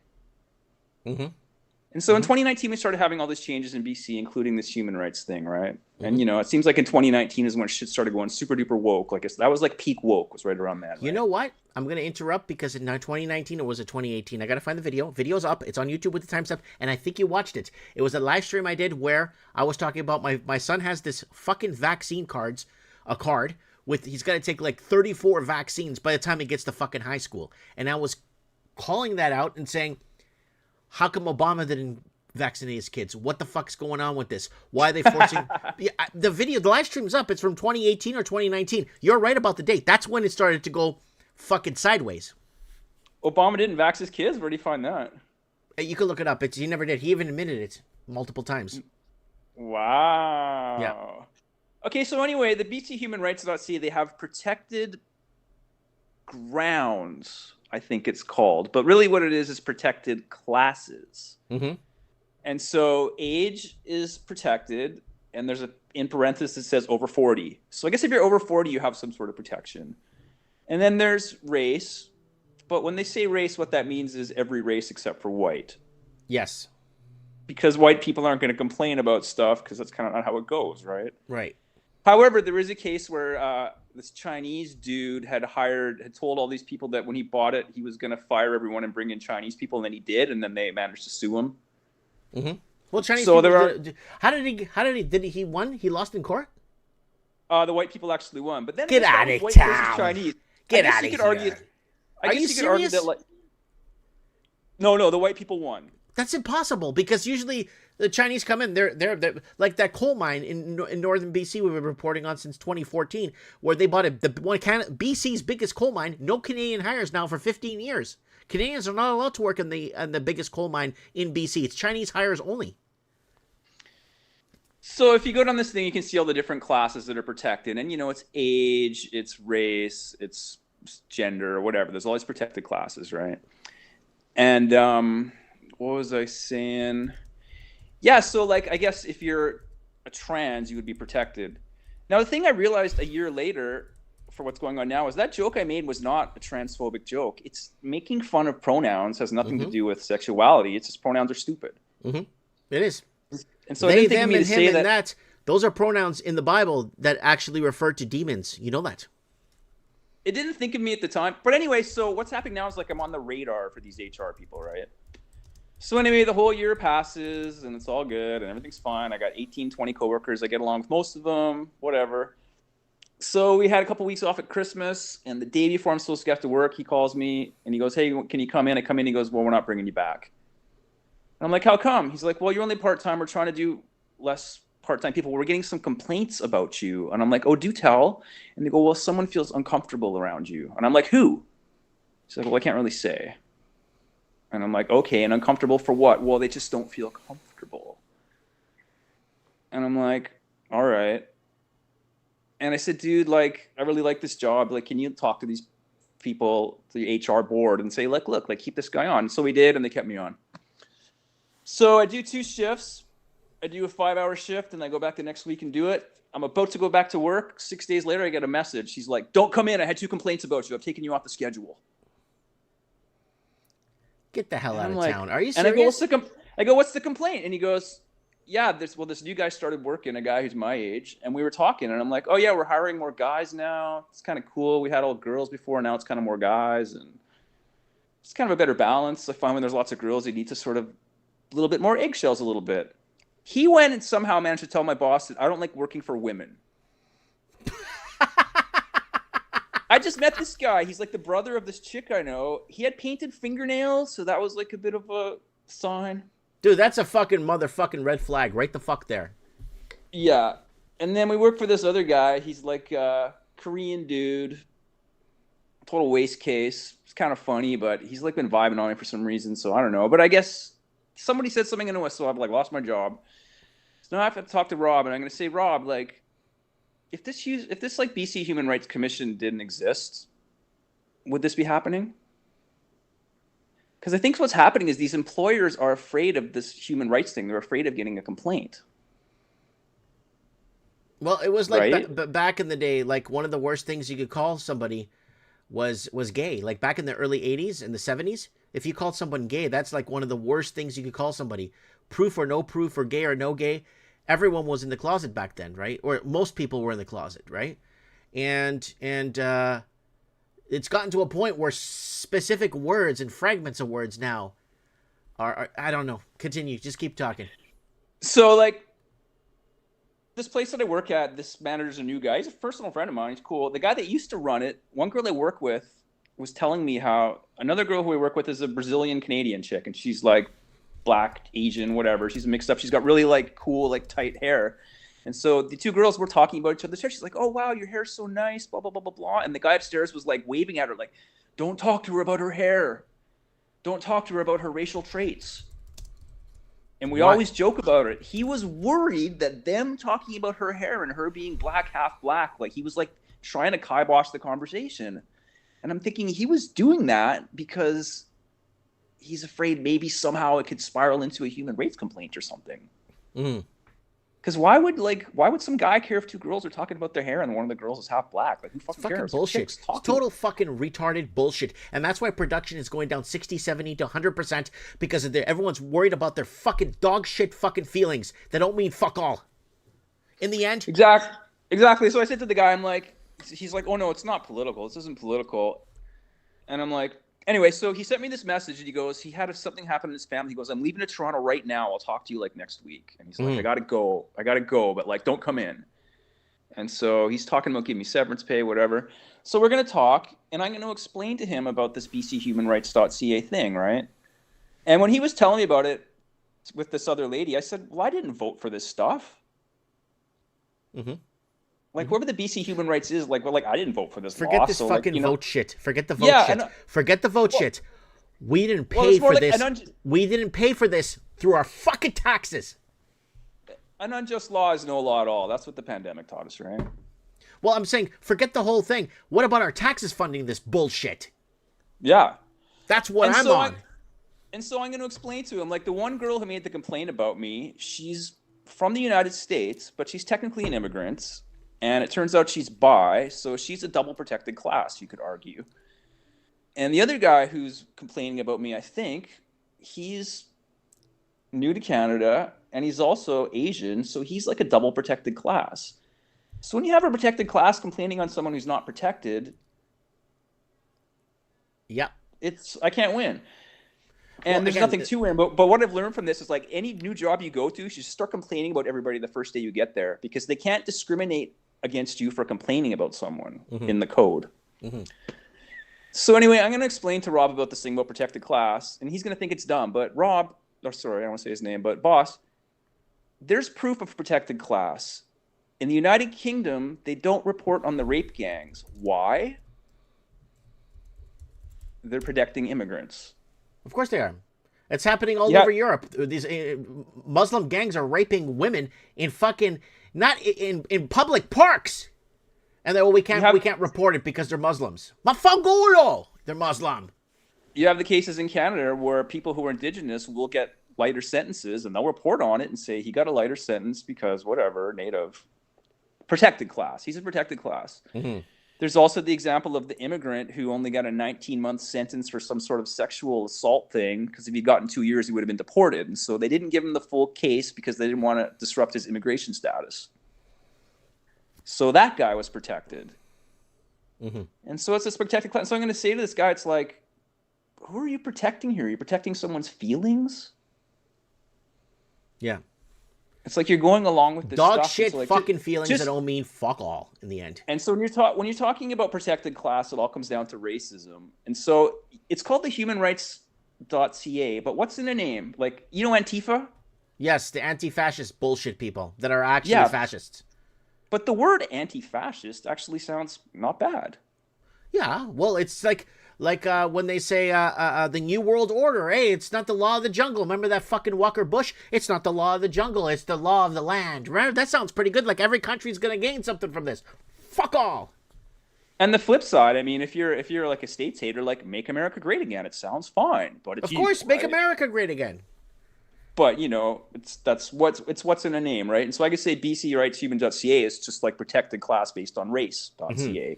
And it's costing us $8 billion a year in a place where we all get along. In every society in the world, there's a bit of racism. You know what? Apparently, Canada is the greatest country in the world. We're the most accepting place in the world. We get along better than anywhere else in the world, they tell us, but it's still not good enough. Yeah, You know? I know what you mean. So that happened. So I hung up the phone. I got all pissed off. And so you know what I did? I called my mom. And I'm like, Mom, I lost my job due to some woke bullshit. And my mom is one of those boosted boomer liberal carny voters, like the rest of us my age. My mom starts pretending like she doesn't know what woke is. Really? Well, people on the left, they like to say that woke is a word that we use. And whenever you use the word woke, they want you to describe in 50 paragraphs like what you mean about woke. She said, what is woke? And I said woke, adherence to the left-wing orthodoxy. Mm-hmm. Anyway, so she got upset with me, and it started leading into Donald Trump a little bit. Remember 2015? It always goes to Donald Trump. They're talking about all these deportations. I'm like, what about Obama deported 3.25 million people during his administration? You remember 2015? Grab him by the pussy. Yeah, I remember that. That was classic, man. 11 years ago, right? She brings that up. Well, what about this? And he grabs women by the pussy. And I'm thinking to myself, like, you're bringing this up 11 years later. So I say to my mom, true story, you know, Mom, I work with this girl. She told me she was out partying in Vancouver one night with her friend, and guess who showed up at the bar? Robin Williams. Oh. Yeah, and she said, we partied with Robin Williams all night. It was great. We had so much fun. At the end of the night, he came up behind us and grabbed both of our asses super hard. And I went, yeah? And like, were you mad? And she's like, no, we loved it. And I'm like, oh, so when you're famous, they just let you do it? True story. So I told that to my mom. You know what she said? Huh. Everyone get ready for this. Everyone. She said, I was a cocktail waitress, and I had my ass grabbed all the time, but nobody ever grabbed me by the pussy. I think he was being symbolic when he did say that. I think he was talking about I said, yeah. Yeah. And I was like, yeah, it could have been locker room talk. Oh, no, I believes everything. But I'm thinking to myself, okay, so it's okay if you grab him by the ass, but not the pussy. Yeah. Like, oh. So they make up boundaries and rules to make comfortability and try to get others off the hook for allowing it and all that bullshit. You know how it works, right? This woke bullshit doesn't end. It's all about feeling dog shit feelings and all kinds of shit that doesn't add up. All right, any parting words? It looks like Dino Bravo, Canada's strongest man, wants to come on the show next. Okay, parting words. Give me 5 more minutes, okay? Go. So, shitty conversation with my mom, and basically it turns out that she basically said to me that I'm a really horrible person, and I'm a really horrible person. I think it's because I support this horrible person. So this one woman in Vancouver is really upset about Donald Trump. She's really upset with me. For what? So I'm like, shitty conversation. I'm like, I'm not on the edge. It was horrible. So anyway, it's a beautiful sunny day. I go to the beach. I'm riding around, and I meet this guy. There's this 2 guys talking at the beach, and one of them sounds Spanish. And I'm like, hey, what's up? Where are you from? He's like, oh, I'm from Venezuela. And he says, my name is Humberto. And I'm like, oh, look, do you mind if I talk to you a little bit about Venezuela? He's like, yeah. And I said, well, I went to South America in 2018. I got in the cab, and I said to the cab driver, what's going on? And he said, man, all these Venezuelans are pouring into Peru. It's like all of these people, and it's really causing a problem because they're taking jobs. There's nowhere for them to live, and it's like this humanitarian problem. I was like, wow. So I was there a bit, and after being there for a few days, I meet this American guy who'd been in Nicaragua. He had to leave Nicaragua because of some political shit that was going on in 2018. I don't know what it was. Oh, big time. Daniel Ortega. Daniel Ortega, what's his name? The president there was starting a lot of shit. Started in 2015, and then shit got bad in 2018, 2019, where people were leaving Nicaragua. Yeah, so this American guy left. So he's in Peru, and he's driving around with this Peruvian taxi driver who's like his guide. And he had these 2 Venezuelan women with him. And I'm like, this girl was like being sex trafficked, it looked like. And I'm like, well, that's kind of sad. I remember traveling across the Ecuadorian border and just seeing 30, 40, 50, 100 people all just like sleeping out there on the ground. And I was like, wow, man, this Venezuela stuff's like pretty heavy. And in Chile too, they're all showing up, and it's just like, they're nice people, but it's just a sad situation, right? It's causing a lot of problems all over. So I meet this guy, Humberto. I'm like, what's up? He's like, yeah, I left Venezuela in 2019 and I went to Dubai. And in Dubai, he met a Canadian girl, and now he lives on the Vancouver Island. And he went to me, he said, I was in Venezuela on January the 3rd when they came in and they grabbed Maduro. And I was like, you were there? He's like, yeah, man. The next day, the whole fucking country was at the beach, man. Todos los venezolanos en un puto fiesta gigante, amigo, la más grande fiesta. The whole fucking country at the beach, everybody. And he was fired up. And I was like, wow. And he basically said everyone in Venezuela loves this fucking guy for what he did. No, totally. Everybody. But the thing is, you have to remember, when you're sanctioned to death, you're going to start losing medicine, food, fuel. Everything starts to shut down when they sanction you, when they don't want you in power, right? Whenever America doesn't like anyone in power, they sanction the country to death until they sanction Portugal. They sanction lots of countries to death because they didn't like something about the country, right? So, and then once that person leaves power, everyone celebrates like they're free now, but they're sanctioning the people to death, right? And he was explaining to me, and I don't necessarily believe this. I don't know that they want to keep Maduro alive because he knows shit about the stolen election and all this fucking stuff that you may or may not have heard about. No, anyway, again, we already discussed this. The first time that Maduro stole the election was against the guy that never ran, named Guaido. We talked about this on the channel a million times. If I talked to that guy on the beach, I would have asked him, what happened to Guaido, the president? I asked him.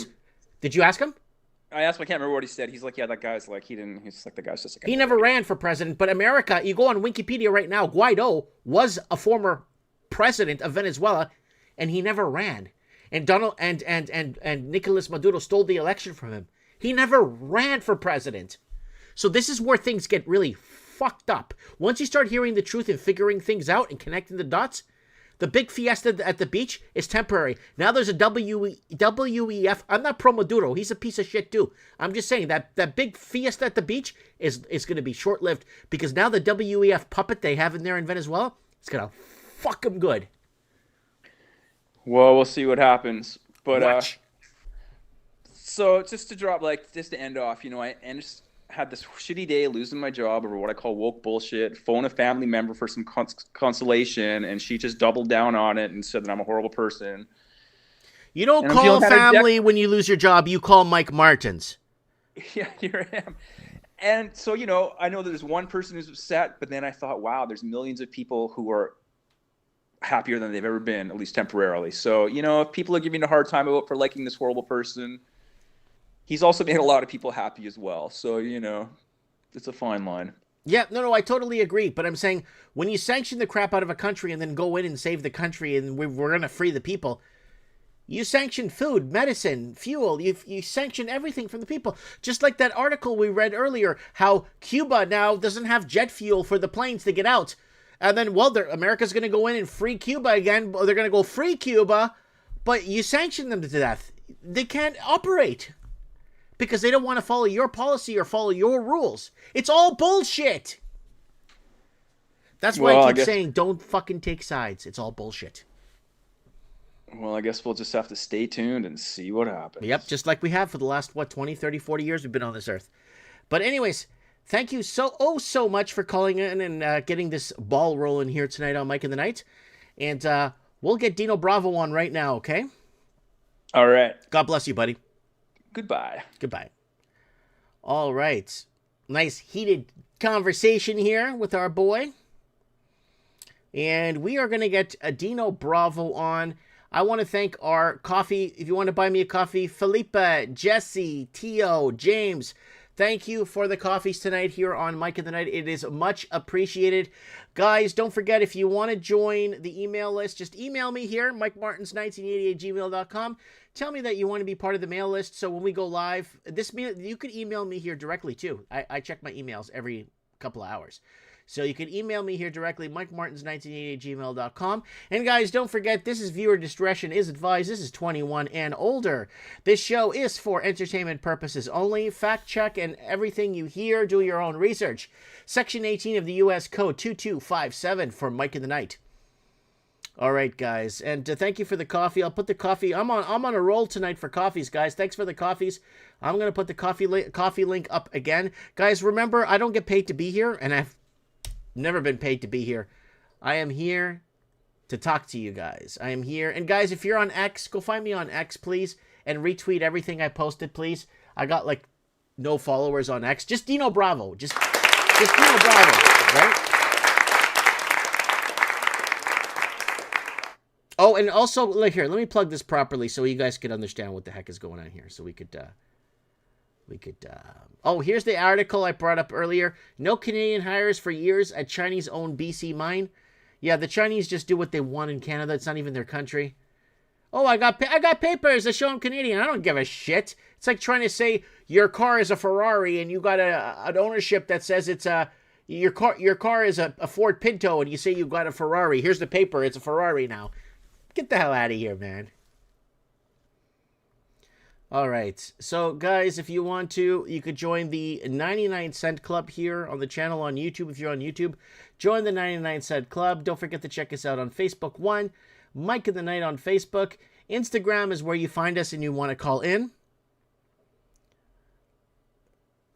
And we got TikTok. We dodged a big bullet. We didn't get banned for the 4th time on TikTok.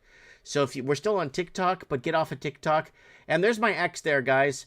If you do have X and you want to support a brother, I'm going to give you guys the link. Go on my X and just share some of my stuff, guys. I would really appreciate it very much. I'm very hidden there. I got banned on X. I had a permanent ban on X, but they let me back on.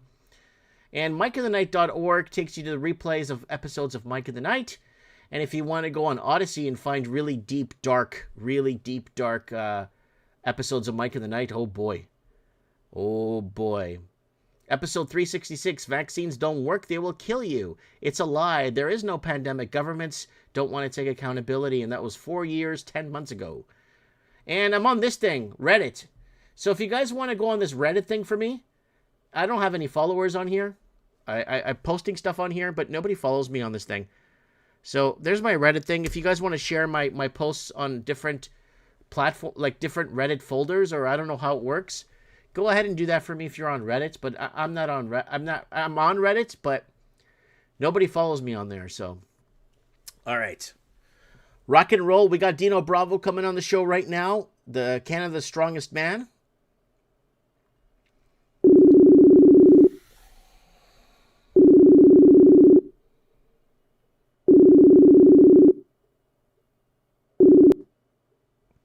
Hey, Mike.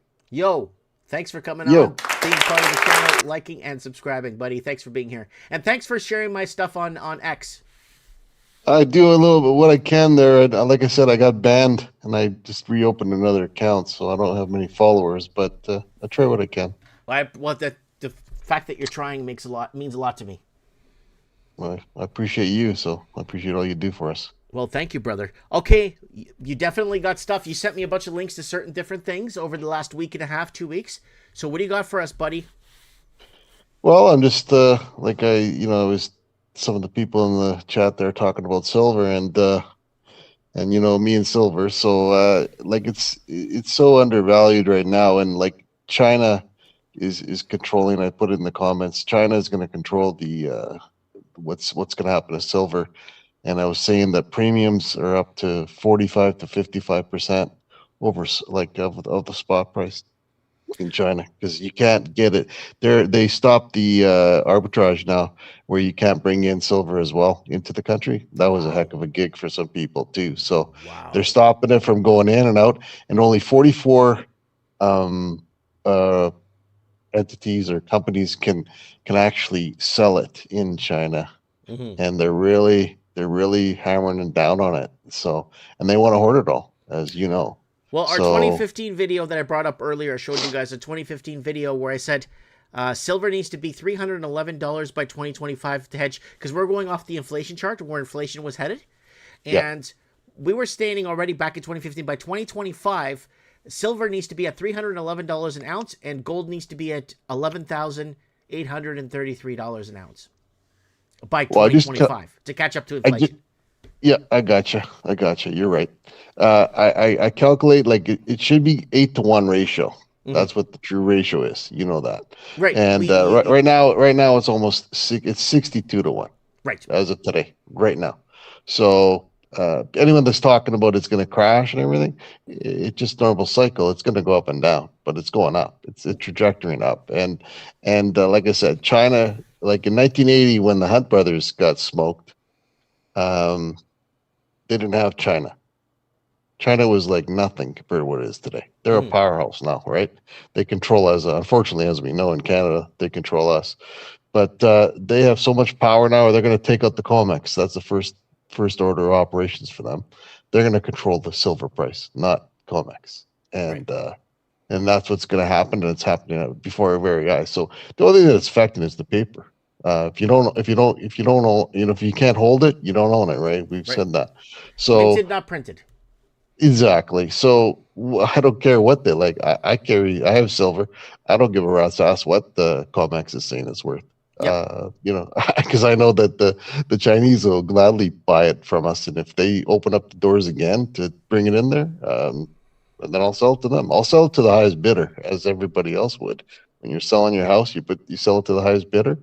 Yep. Silver, same idea. But anyway, I don't want to bore the people with silver. I just think it's boring.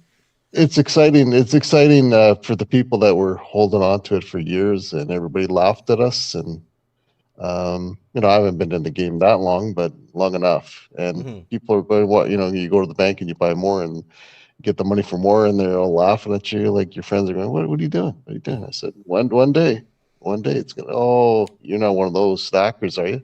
Yeah, one of those. You're one of those, right? Yeah. So. Now and that video you shared about Florida, my buddy's in Florida right now, and I told him when you put the video out, I said, "Oh, they put the past." He goes, "Yeah, they're talking about it out down here." He's buying a couple houses down there, and he said, "Yeah, wow, he's spending $300,000 on a couple of houses." he's actually spending more, but I don't want to tell him the bad news. I keep telling him, don't spend too much money, but. No, you could get pretty ahead in some states if you know where to find. I've showed you multiple times. Yes, you can find all kinds of good golden nuggets down there. But he did say that the agent that he's using, like he's I forget the home builder, they mentioned to him that they put the new that bill in 999 or whatever, and they said you can purchase the houses with silver. Yes, you can. Gold. Yes, you can. Yeah. Well, I'm just telling you. I watched the video, and then I told him, and he says it's funny you say that. They said I had that option because he's a silver stacker too. Yep. So he goes, shit, I got to go back there and come back up to Canada and get my silver. It's hilarious. It was hilarious, but that was pretty cool. That was a good short you made there. Yep. Yep. I don't miss what do you call it? I don't misinform people. I'm not here to misinform. I don't get paid to misinform people. So no, I get you. No, that's perfect. Yeah. So that the election, I mean, I hear that bull crap. So yeah, they'll do something in the spring. They'll snap us pretty quick. I put in the comments probably April, May. Yeah. I'm thinking. Yeah. That's perfect time. The grass. You start seeing the grass and smelling the flowers and everything. All that bull crap. So they'll do that then. And then they'll smoke us with the majority. You're in Winnipeg. Second week of March, I'm cutting my grass here and fertilizing. Yeah, I keep forgetting you're out east. You're further out east, so it's you don't see grass till May long, right? No, we're in early. We can even see it in March, late March, early April. But you're not cutting grass in March. Oh, I'm not cutting it. I don't want to. It's still hibernating then, but I can see it. Yeah, I can see it. It's all there. Okay. It's still brown. It's not green yet. No, yesterday I was wearing a t-shirt outside. I think it was plus 11 degrees yesterday where I am. Sunny. Yeah, well, it was like -2 here yesterday. It wasn't too bad. It's only -2. It's good. It's good. I'm being sarcastic. Barbecue weather, man. Barbecue weather. Yeah. But Yeah, it's the election, and they're going to do a majority, and then people are going to sit there and say, "Where's Pierre?" Yeah. Right? He can't do anything to save. Maybe they could He do a little switcheroo and let him win, and then but he's got to follow he's got to follow the code. He's got to follow the path. He can't go off well, path. no, but Mike, they can't do that. Like I told you before, if they do that, then the jig's up, because then they know they're on the same team. I know. I Because understand. It's heel he's versus face. I know heel versus face. I know. Yeah, he can't. He can't. Like they can't put him in there. He can only just sit there and criticize Carney and make these little jokes, and everybody's going, "Tee yeah, he's going to win the next election," and No, then he's not. He's not allowed to. No, he's not. No one's allowed to be there that's going to help anybody. Period. Well, you know that. No, no, red for Russia. I mean, red for China. So that's what it is. Yep. We're Chinese red, no blue.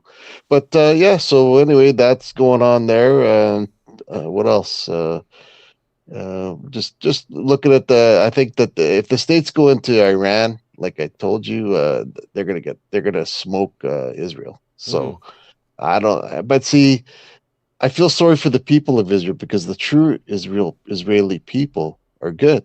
It's those those riffraff that joined into that call themselves Israelis. Yeah. They're the ones that are causing all the problems. So they want Israel to get smoked. You see, that's the thing that people don't understand. Like, they want to destroy all the original Israelis. Yeah.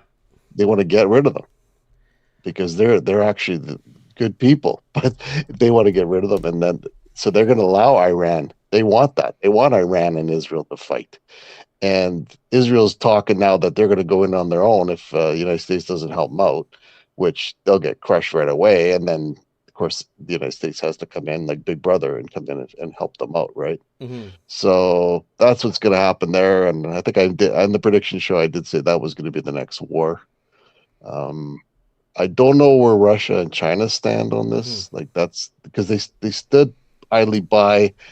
I did see, though, that just changing topic there, that Mexico told the U.S. to screw off, and they're going to send oil to Cuba, which is good. I like to see that. I hate the sanctioning bullshit. Look, if you want to, oh my god, like, it's so pissed terrible. off. Let's sanction Cuba to death, and then America's going to go in and save everybody. Bafangulo. They're not saving nobody. They're killing these poor people, and they're just and they're going to go try to get everything for 5 cents on the dollar or free, right? That's what they want. So I'm tired of this nonsense. Like, like, you talk to other people around the world, and they're going like, like, I think you mentioned that someone mentioned that everybody loves, but that Maduro got taken out in Venezuela, and all the people are going to the beach and everything. Like you said, no, you guys, you're going to regret it. Once the WEFer comes in there and takes over, even harsher than Maduro, you guys are going to be eating sand. Look what's happening to us in Canada. Trudeau signed the UN Migration Pact in December. I keep telling people, the Mike and the Knight from 2018, the day Canada died, Trudeau signed the UN Migration Pact. Now, the UN Migration Pact is watching over Canada to make sure we're bringing in 300,000 to 800,000 people a year to destroy us. Okay? Yeah. We're fucked. Yeah. Yeah, our only hope is technically if the states come in and take us over. So here is what Dino Bravo was talking earlier. This is 2 days before the attack in Israel. We were covering for 36 weeks straight. Here it is, guys. This is 2 days before the attack. On Mike and the Night, we're recovering 36 weeks straight of protests in Israel. Not my prime minister, Netanyahu out. Nobody wants Netanyahu. And then the prosecution witness in the Netanyahu trial, and his wife got killed in a plane crash. So Netanyahu should have been in jail. So this is the video right here. Protests and against the policy of Israel's regime continue for 39 consecutive weeks of protesting not my prime minister. And this video actually got me banned. This video I made here got me banned from X, a permanent ban from X. How Hamas got played. Was the attack on Israel by chance or perfect timing? So in that video, we explained to you guys the 39 weeks straight, not my prime minister, and then boom, Hamas gets played, everyone gets played, and everyone's protesting all over the world with their Israeli and Palestinian flags, and they win. They win with that. Everyone gets played. Yeah. And somebody else died too. I don't know if it was a lawyer or somebody else was murdered by that was going against Netanyahu. So They just keep taking them out. I mean, it's the same thing with what Trump's doing with this Epstein stuff. So Yeah. it's just keep it hush hush, and then nobody gets hurt, right? So he has to he has to keep his boys protected, and so nobody gets hurt, like I said. But yeah, so unfortunately, there'll be war in Iran, and and they're gonna fight with Israel, and innocent people are gonna die again. And Yeah, they're going to keep pushing this shit. And the problem is we're in an information age where someone has a phone in their back pocket or their shirt pocket, and they can record what the fuck is really happening on the ground whenever they want. We're in the information age, and this is why they want to lock down the information and making it hard for us to receive the information by banning us, censoring us, and making it impossible by creating different internet different internet bands, like, so to say. So we're in North America. India will have a different internet, so people in India can't access our, you know what I'm trying to say? And then people in Australia can't access our internet. Like, they can't even, they can't. It's got to go through a gatekeeping software where the gatekeeper allows certain things to get to Australia. That needs to be. That's not. Did you? Yeah. Sorry. Did you see in the chick there, the premier of, I forget what province, that they're banning X in the east there, in Nova Scotia or New Brunswick, one of those provinces? Well, everywhere's trying to. They see, this is again like Iran is trying to enrich uranium. Who gives a fuck? It's the same thing with X. Oh, we're gonna ban X. They're doing that so people could think that they're doing something about the misinformation. That's all it is, Dino. Anyone that's anybody that's important is banned on X. So it doesn't even fucking matter. They're just doing this in a way to show people, oh yeah, look, they're shutting down the misinformation. They need to shut down Elon. And we told you right. Elon Musk is going to be more dangerous than Bill Gates. Well, he is. And we told you guys a year before there was going to be a fallout between Donald Trump and Elon Musk is going to be a big fallout. And everyone started calling me Clickbait Boy on the internet because, look, Clickbait Boy is back with another video. It looks like Donald Trump and Elon are still together. And it's like 6 months down the road, they fell apart. Just like we said. Yeah. And did you see people were saying, commenting online that, and then there's videos of in riots in LA. Did you see that? Did you see that or no? This week? Yeah, recently. Like I was watching it, I was seeing people there. You could see graffiti on buildings and everything. I don't know. I don't know anybody that lives in LA, so I think. Well, we got Dano that lives in LA. Dano lives in LA, so that's what I was asking him. Like, is there really stuff going on there? Because I did see some commotion and stuff, and they're actually going up against the ice crap. So. Oh, okay, I see what you're saying. Yeah, they're going up against that, and they're riding. But I can't confirm that. I just what I saw. But I mean, you know how they can alter videos and stuff. So especially today. Yeah. So of course they can. They can make an entire video out of nothing. Oh, they could show us being bombed in in Canada. And it will look real too. You wouldn't even know. Well, that's what they were doing in was it Jordan or Syria? One of those countries. They were actually talking about he saw some friend saw his village was being bombed or something. He saw a video of it. He phones his friend and he goes, "Are you okay?" And he goes, "What are you talking about? We're sitting here at the beach or whatever, or wherever they were." And he goes, "Oh, they're showing that you're being bombed." He goes, "Bombed? I haven't seen a bomb in so many years. I don't know. What are you talking about?" Like, they just false videos, So it does happen. I just don't know what's going on in LA. I'm seeing here the anti-ice walkouts in LA. Here it is, guys, on the full screen. Anti-ice walkouts at schools where people are anti-ice. It's like, why didn't anyone do this during the Obama administration? He deported way more people. Shit, George Walker Bush deported lots of people. Yeah, it's ridiculous, really. Like I said, I don't like what these guys are doing. I hear that they're Israeli Defense Forces people. Some of them in the ice. They're not even Americans. Just like the trucker protests or the trucker protests in Ottawa. A lot of the police that were there weren't even Canadian. They were flown in. Yes. Yeah, we saw that. Yeah, they were. So that this way they're not liable if they end up killing somebody? Well, it's more so because they have no heart and they could care less if they killed somebody, Yeah, I guess you're right about that. right? Like if you have a family, your family's in Ottawa and everything, and you're a police officer, you're not going to hurt fellow Canadians. But if this guy comes in from wherever, Mongolia, he doesn't give a shit about the people. It's like the Europeans build the banks and they bring in Chinese people. The Chinese people say, "Well, we'll take your house. We don't give a shit." You know? Well, exactly. Yeah, so And you might end up losing your house by accident because you didn't understand what they were saying. yep, yep. Just like a bank account, I open a specific bank account for a specific thing, for a specific, very specific. And I told the guy, a Chinaman, I told him, I go to the bank the other day to check on that account just to make sure it's. And he's like, no, it's not. It's not open like the way you asked it. So what did he open? Oh, he just opened this account. I'm like, wait, what? Oh, That's God. no. I need no. Why? It's like, oh, he probably didn't understand what you were saying. I'm like, yeah. So whose fault is this? You know what I'm saying?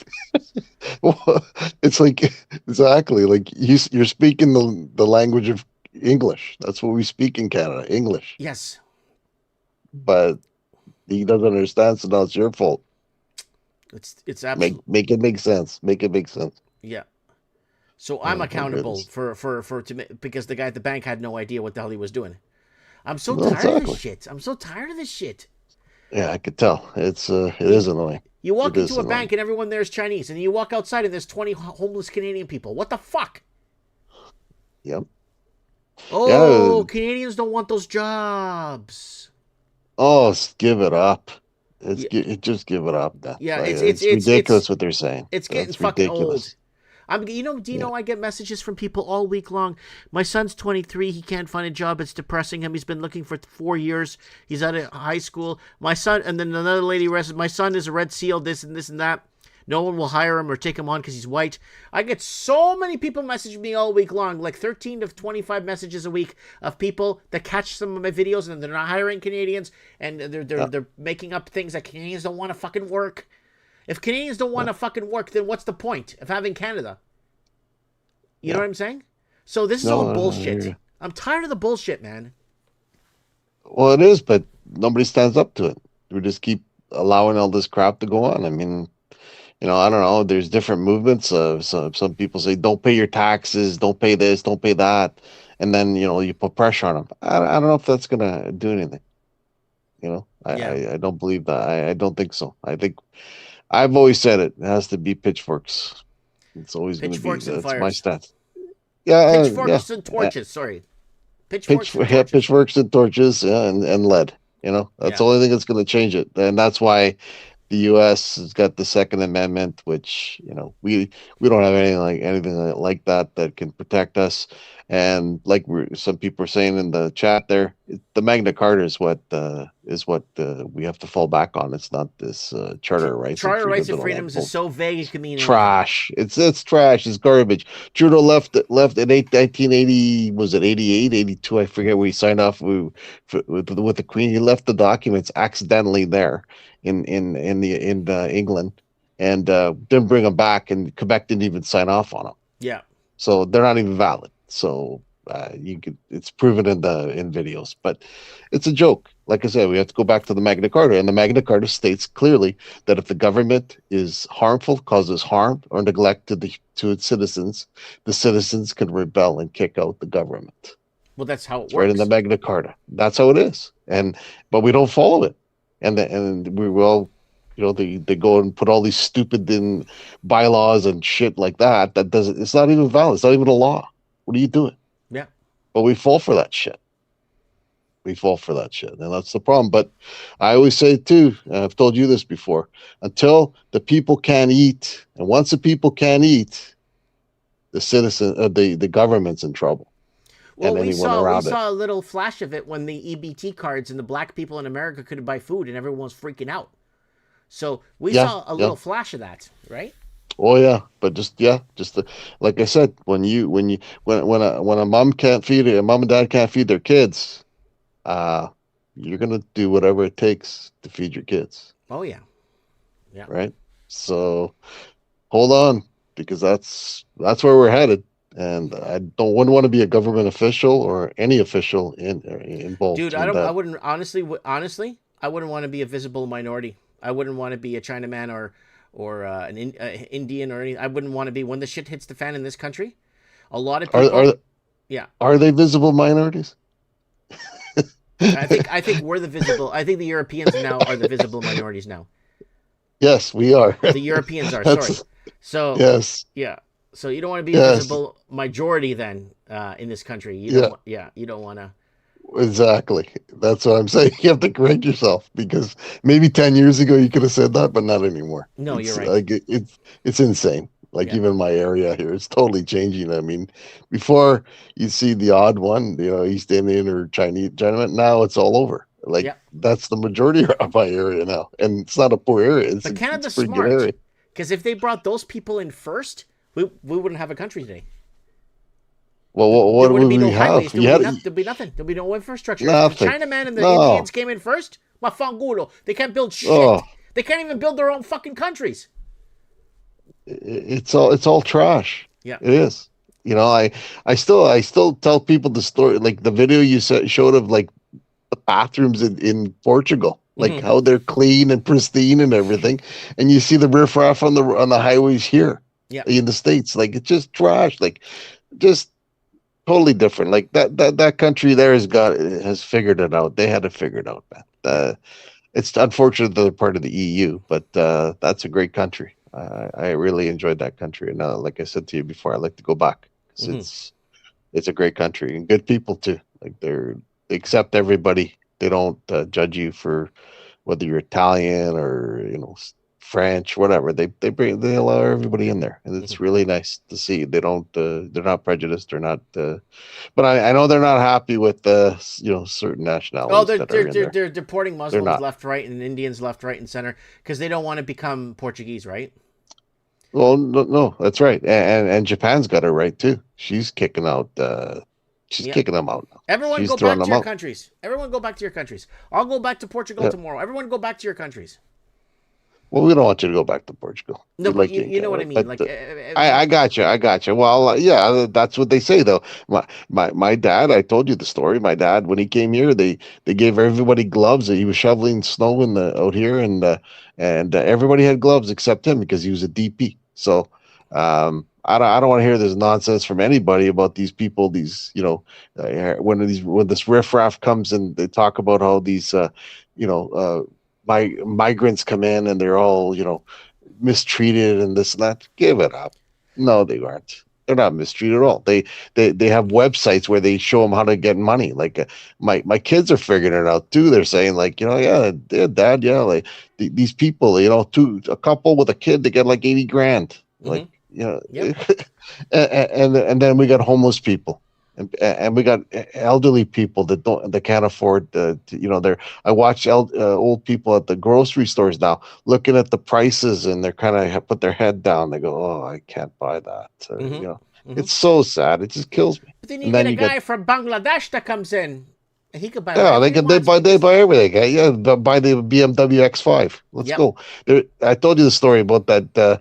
My kids went to go to Toronto there for a car show there, and the guy they jump into this BMW X5, brand new, and the guy was a Ukrainian guy, and the guy my kid goes, nice ride. He goes, yeah. He says, great deal. I got it. Me and my wife, we came from Ukraine. I get this beautiful car. They give me the car, everything. It's everything good. He's Wow. driving Uber driver, X5. Wow. Yeah, $84,000 for a couple with a kid. Wow. Yeah, and the Canadian proper is homeless outside. And they have websites that show you how to show these people how to go and get money. Different. They're laughing at us. They're going, why are you working? We don't have to work. You just sit at home and collect the check. Yep. Two brand new houses were built on my street.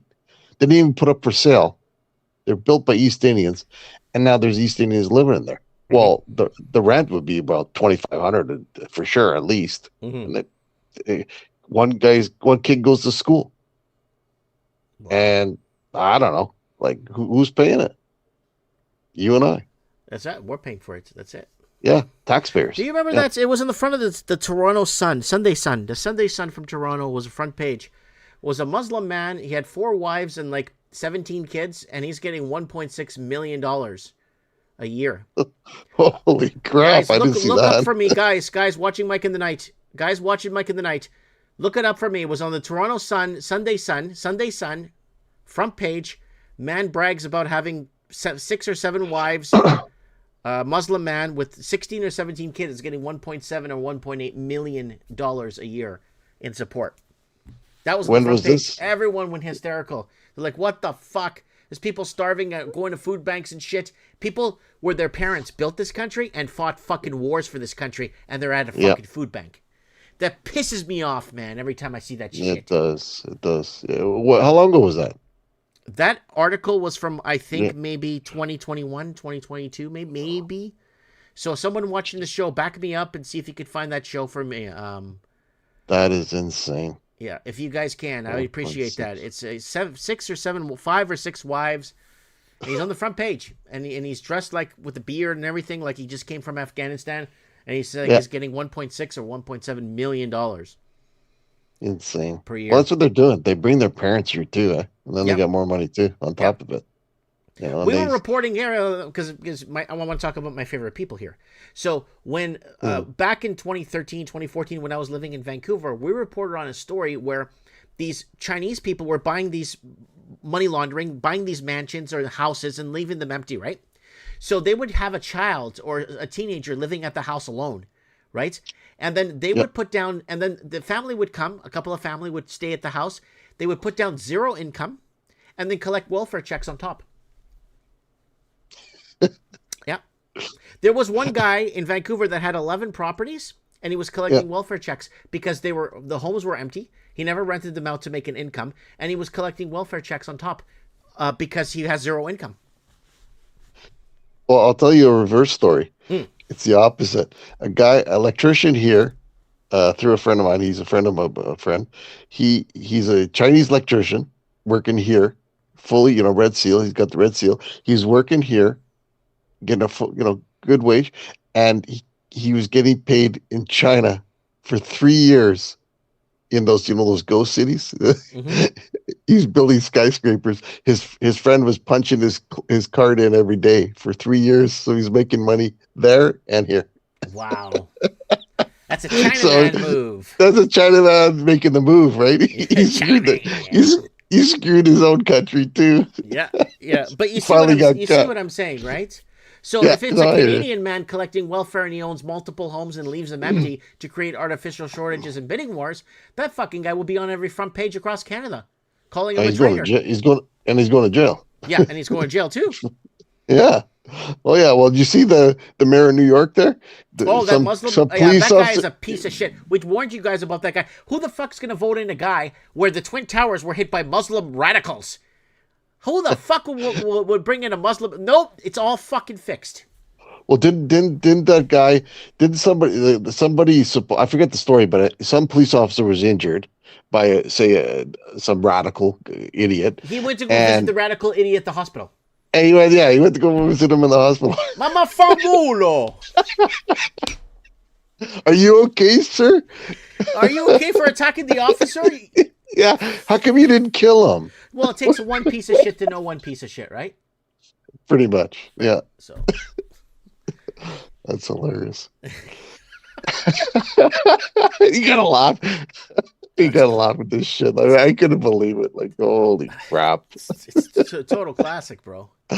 It's totally foolish. So when are you coming out to visit Mike? I gotta get there. We're gonna make a plan.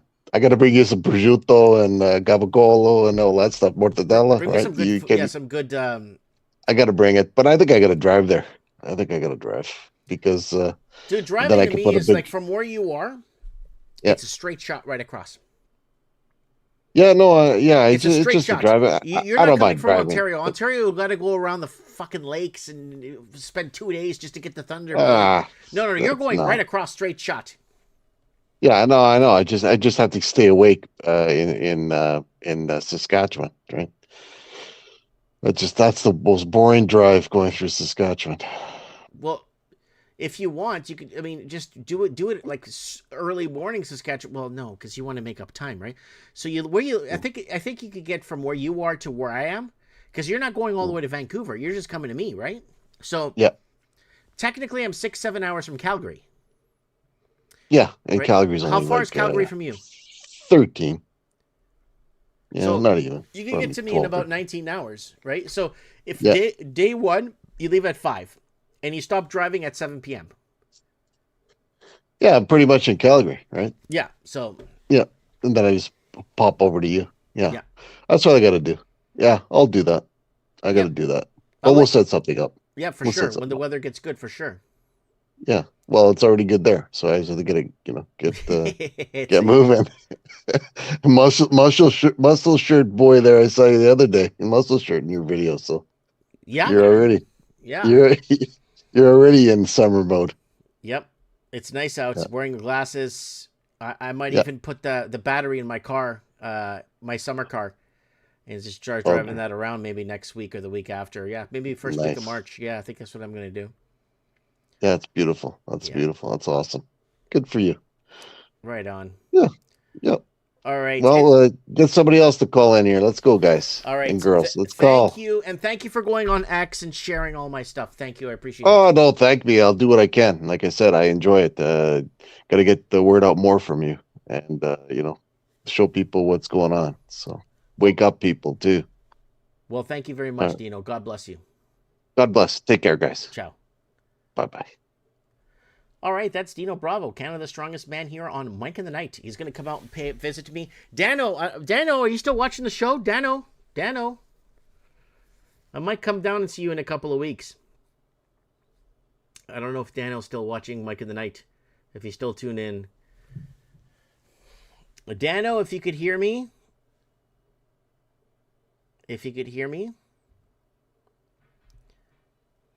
Let me know if you could hear me, Dano. I might come and see you in a couple of weeks. All right, the comments are moving nice and fast, and we got quite a few people watching the show tonight on multiple.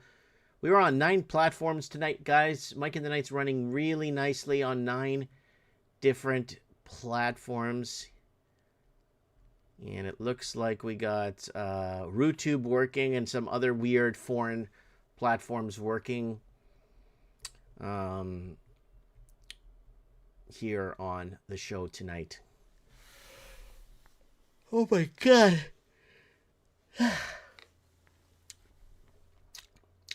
Yeah. All right, we got a little bit of time left on the show. Let's get No Way Jose on the show to give us an update too. Someone sent me a...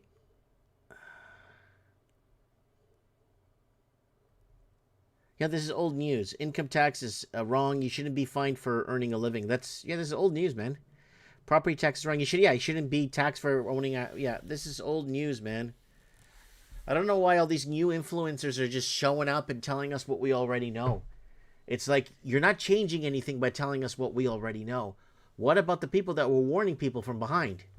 The real people. I've been putting my neck on the line for the last 15 years on social media.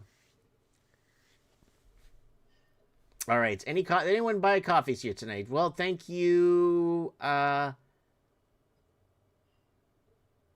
Thank you, Philippa, Jesse, Tio, James for the coffees tonight, guys. If you want to buy your boy a coffee, go ahead and support me, because that's how I get paid to be here, is you buying me coffee. That's all I get.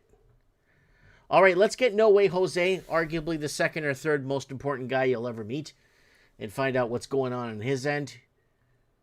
And guys, if you email list, MikeMartins1980@gmail.com, MikeMartins1980@gmail.com, go ahead and email me directly, and I'll add you to the mail list. And remember, viewer discretion is advised, 21 and older. This show is for entertainment purposes only. Fact check and do your own research. Section 18, U.S. Code 2257 for Mike in the Night. And there's our email there. And there's the episode 636. And here's our Mike in the Night model here tonight on Mike in the Night. Let's get No Way Jose here.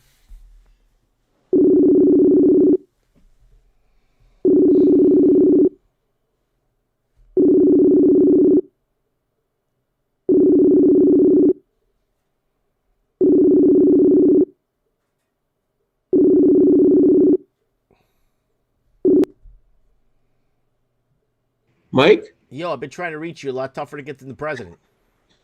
how are you? I'm doing good, man. How you doing? I'm doing good, thank you. Well, thanks for joining us here tonight on Mike in the Night for episode 636. And you're joining us from the state of Illinois and the city of Chicago. So what's going down in your effed up city, woke city of Sanctuary City, bullshit city of... No offense. I know you love your city, but still. What's going on in Chicago, buddy? Oh, I get it, Mike. Yeah, you are saying facts. It's no surprise to you, but like a teacher basically got some backlash for speaking about against ICE on social media. So what's wrong with removing illegal people from your country? What's the problem with removing people who are illegal? I don't get what the problem is here. I don't get it either. They're making it seem that green card holders and then legal immigrants are being targeted, that it's a race issue. No, the Canada deportation of Portuguese was a race issue. When the Portuguese were deported in 2006, Portuguese came on a path of citizenship in 2000. In 2006, they were... what ICE is doing is what happened in Canada with the vehicle road blitzes, going to the high schools, grabbing the kids. You heard this story from me multiple times. I did. That was targeting Portuguese people. That was going after one specific race. Right? So exactly. This is not what's happening here in America. They're deporting Chinamen. They're deporting Indians. They're deporting Somalis. They're deporting everybody that's illegal, period. It's not just Latinos that are here illegally that they're deporting. There's other nationalities. Mm-hmm. So I'm not sure if you heard, but allegedly ICE apprehended a 5-year-old child in Chicago. However, what they didn't tell you, the media didn't tell you, was that they were after the father of that child because the father was an illegal. Yeah. Yeah. The child is safe and sound in custody. And he's not like receiving any harsh treatment from ICE as the media tries to make it seem. Of course. Of course. I still remember that one guy over by Dufferin Mall in Toronto, Portuguese guy. The OPP went there to grab him for immigration, went there to grab him at the house, took him and his daughter and put him on a plane back to Portugal, left his front door open of his house, left the front door open. The wife comes home. She doesn't see the husband or the daughter, calls the police. The police have no idea what's going on because they put an all points bulletin saying this man kidnapped his daughter and they can't find him. 2 days later, he calls from Portugal and says, we got deported. They put me on a plane and threw us out. So, I don't know. I don't know. And you know, No Way Jose, I made a lot of videos before Trump got reelected saying that once Trump starts deporting people, they're going to make a big deal of this. And they're going to forget what happened in other countries. And they forget that Obama was the deporter in chief, that he deported more illegals than Trump ever did, and no one said a thing. 3.2 million. Exactly. And I saw your YouTube short about like all these presidents. Yep. And that's why we shouldn't take sides. Never take sides, man. Because you're right. Yep. It's all bullshit. It is. So what other bullshit's coming out of Illinois there? Like, to make matters worse, the governor signed a soft on crime bill into law about a week ago. Mm-hmm. So it's a soft on crime. So like, in other words, for certain crimes, they might not even prosecute you for. Oh fuck! Here we go. So if you're white, you'll be prosecuted. Yeah. Okay. Fucking shit. All right, keep going. It's called the Clean Slate Act, It was signed back into law. It was signed into law back in January 16. It allows nonviolent criminal offenses to have their records automatically sealed, whatever that means. I'm not sure if it means they're being expunged. Well, they're getting a pardon. A pardon, yeah, exactly. Shit, man. Records for certain offenses. While nonviolent offenses will be automatically sealed, records for certain offenses such as sexual violence, DUIs, and murders are So not these pieces of shit that get affected. expunged records could go work now in a school now.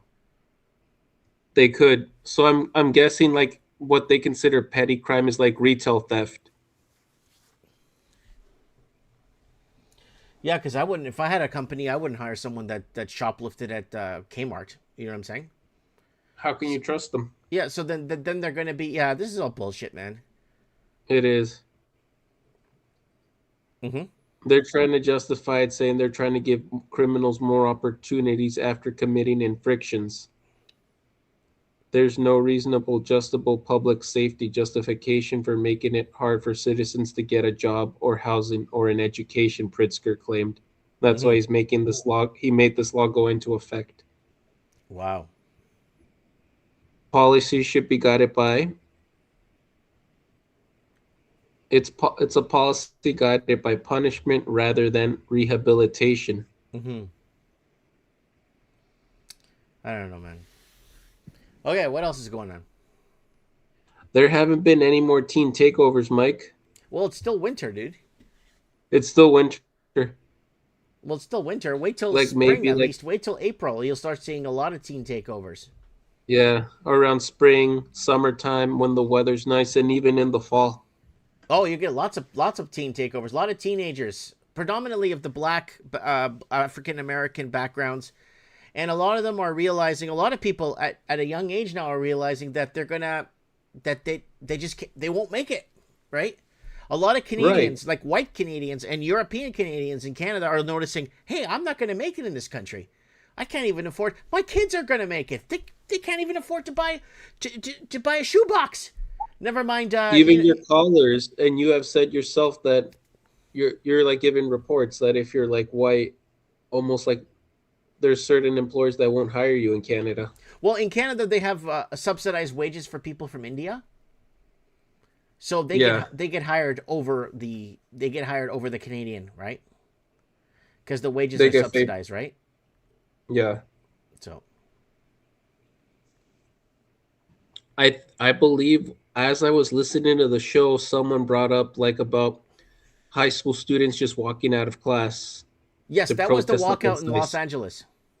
There was a walkout here in Chicago about a week ago on Chicago's north side. Yep.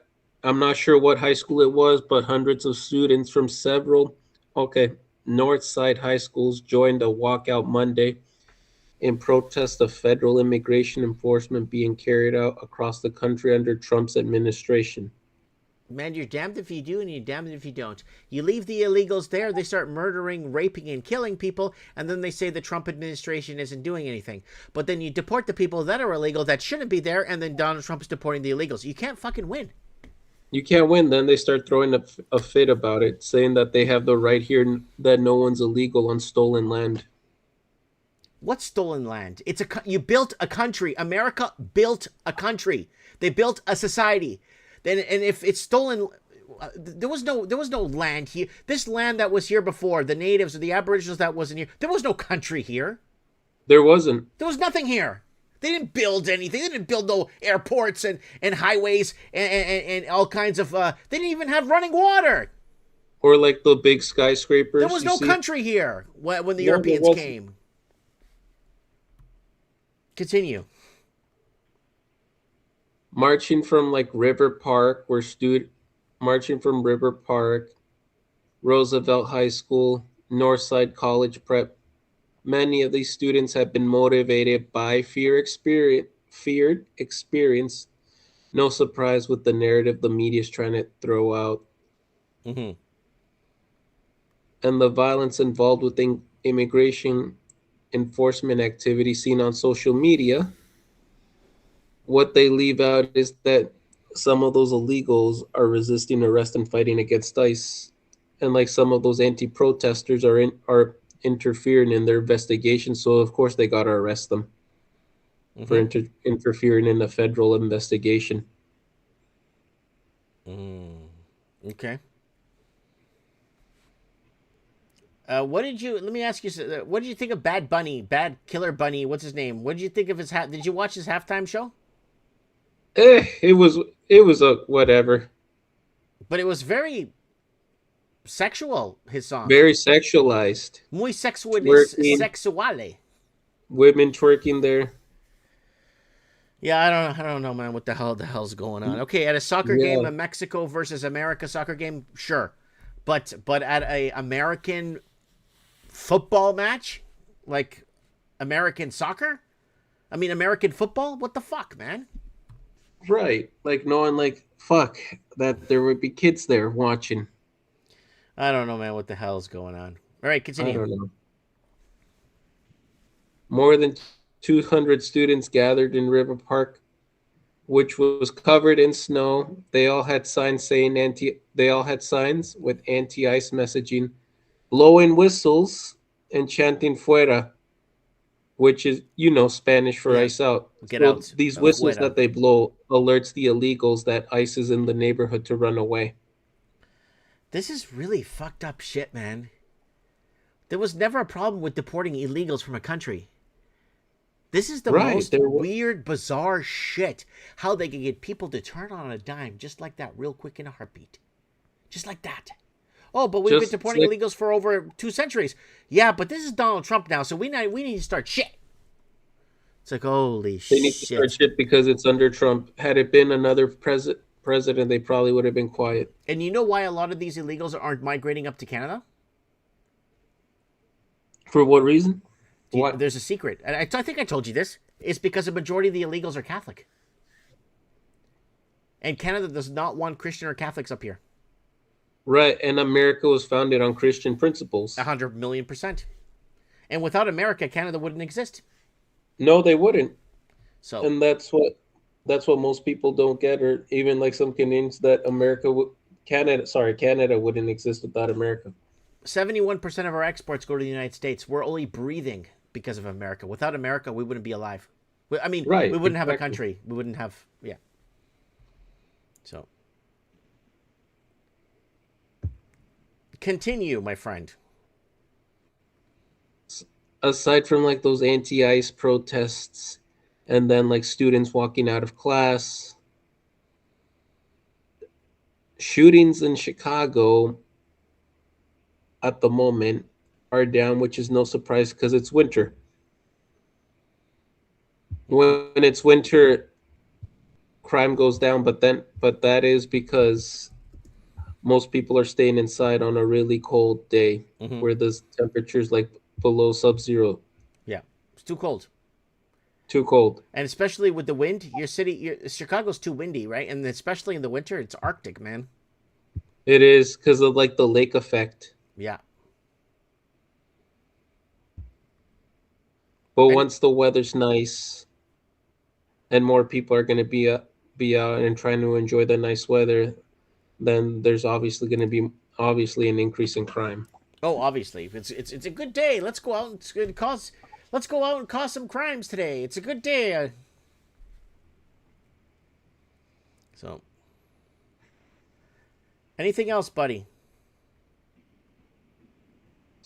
I heard that Chicago's at risk of losing federal funding, so the governor, J.B. Pritzker, somehow is going to have to give SNAP benefits, food stamps to the people who are on that system.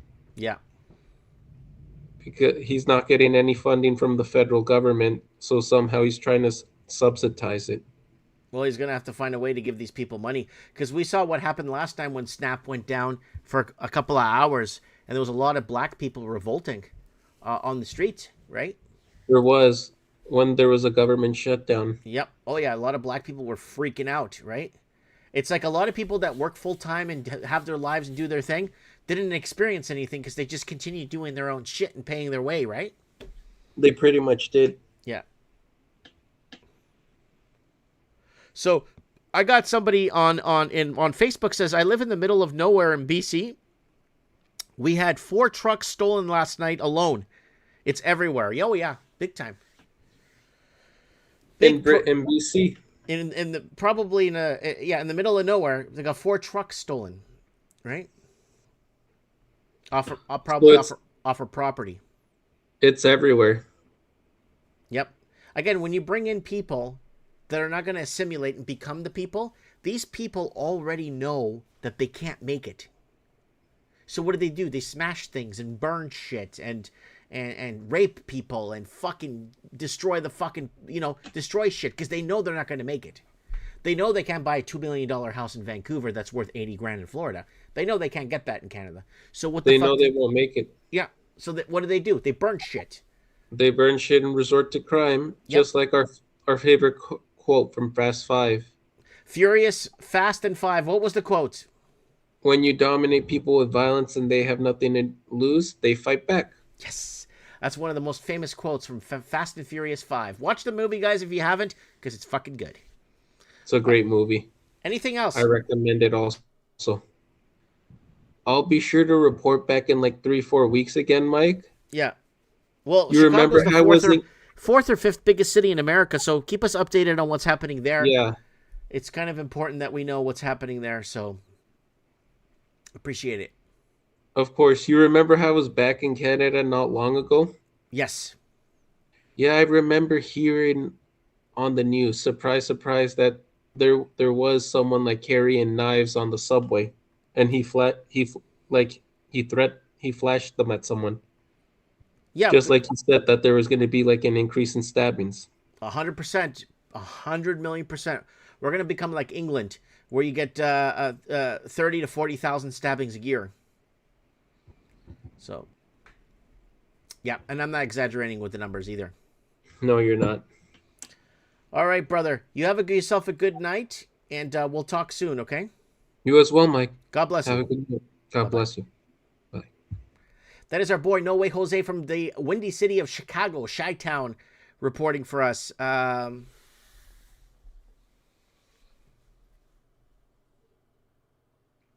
to come here. The liberals are calling it racist. We have a 1 BC town hall trying to come here, and the liberals are calling it racist and trying to stop it for that. What hate speech? What the fuck hate speech are you talking? What fucking hate speech? Again, I'm going to make myself fucking really clear on here. When I was living in Toronto, me, my dad, my mom, everywhere we went, when I went for a job interview, you're Portuguese? What the fuck are you doing in Canada? Why are you fucking here for? My dad's like, well, I work construction. I'm building your fucking buildings.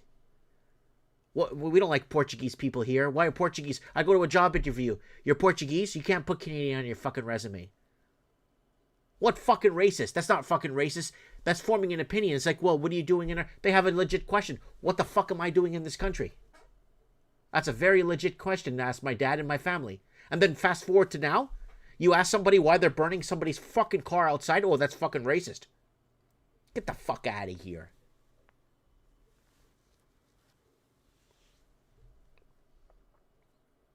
Yeah, so Glenn says, I got stabbed up in a robbery gone wrong in Surrey, working at overnight cleaning company 3 years ago. Yeah, and if you brought up the people, the perpetrators, they don't do nothing to them.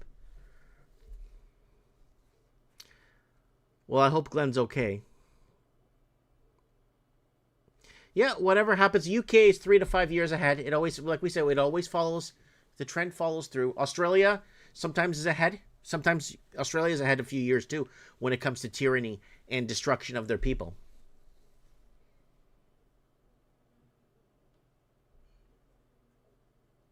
I still remember when I was working for a fast food place.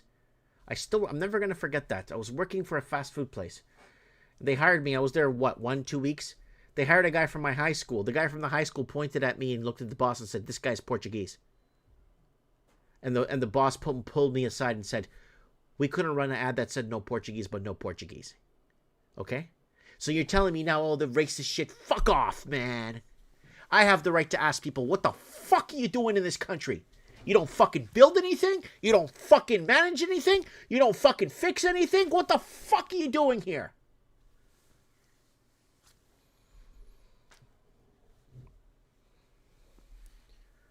So that's what Canadian people need to stand the fuck up and start asking people what the fuck they're doing in their... What are these fucking people doing in their country? Yeah.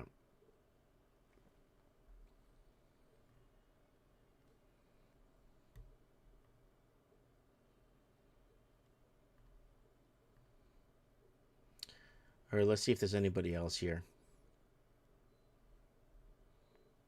Well, we don't have anyone else.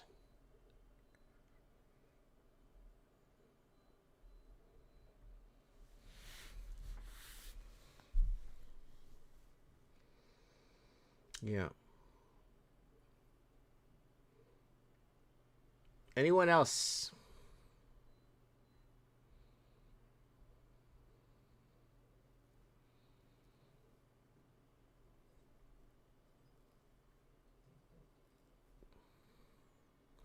Anyone else want to call into Mike in the Night?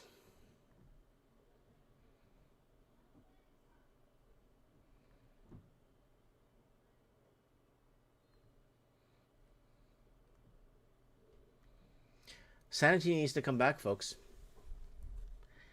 Sanity, somehow, somewhere, needs to come back. There needs to be some sort of order put back. Maybe the Word of God. We were founded on the Ten Commandments. You better thank your lucky stars we weren't found on Sharia and Muslim law, because none of us would be here today. So, thank God that we were founded on the Ten Commandment principles, founded on the Ten Commandments, because without that, we wouldn't be here. So, sanity needs to come the fuck right back. Something needs to come. Something needs to come full 180. Something.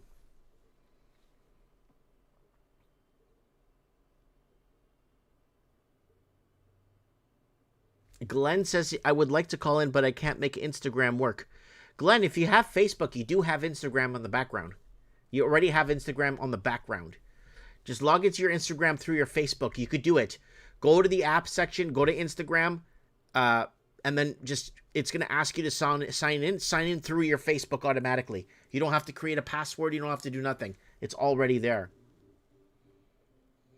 Because I'd like to hear some people call in.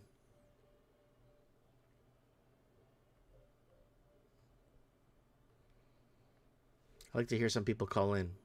Yeah, sanity and common sense needs to come the fuck back. I'm tired of this shit.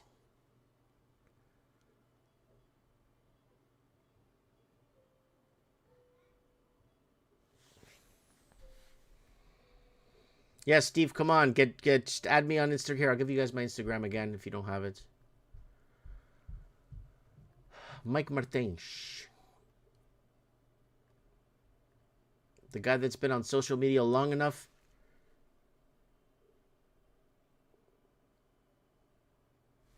All right, here's my Instagram, folks. And if you guys want to, if you guys enjoy Mike in the Night and you want to watch more episode, you could just go on mikeinthenight.org right here. And you got episodes going back years and years and years of Mike in the Night. I love this shit. I love going back and watching old stuff and old callers and people with agendas or people exposing agendas and doctors and pathologists and vaccinologists, fucking funeral directors, everybody. Yeah. It's real sad. Just going through some old episodes here. I like this one. This 490 was good. 490 was really good.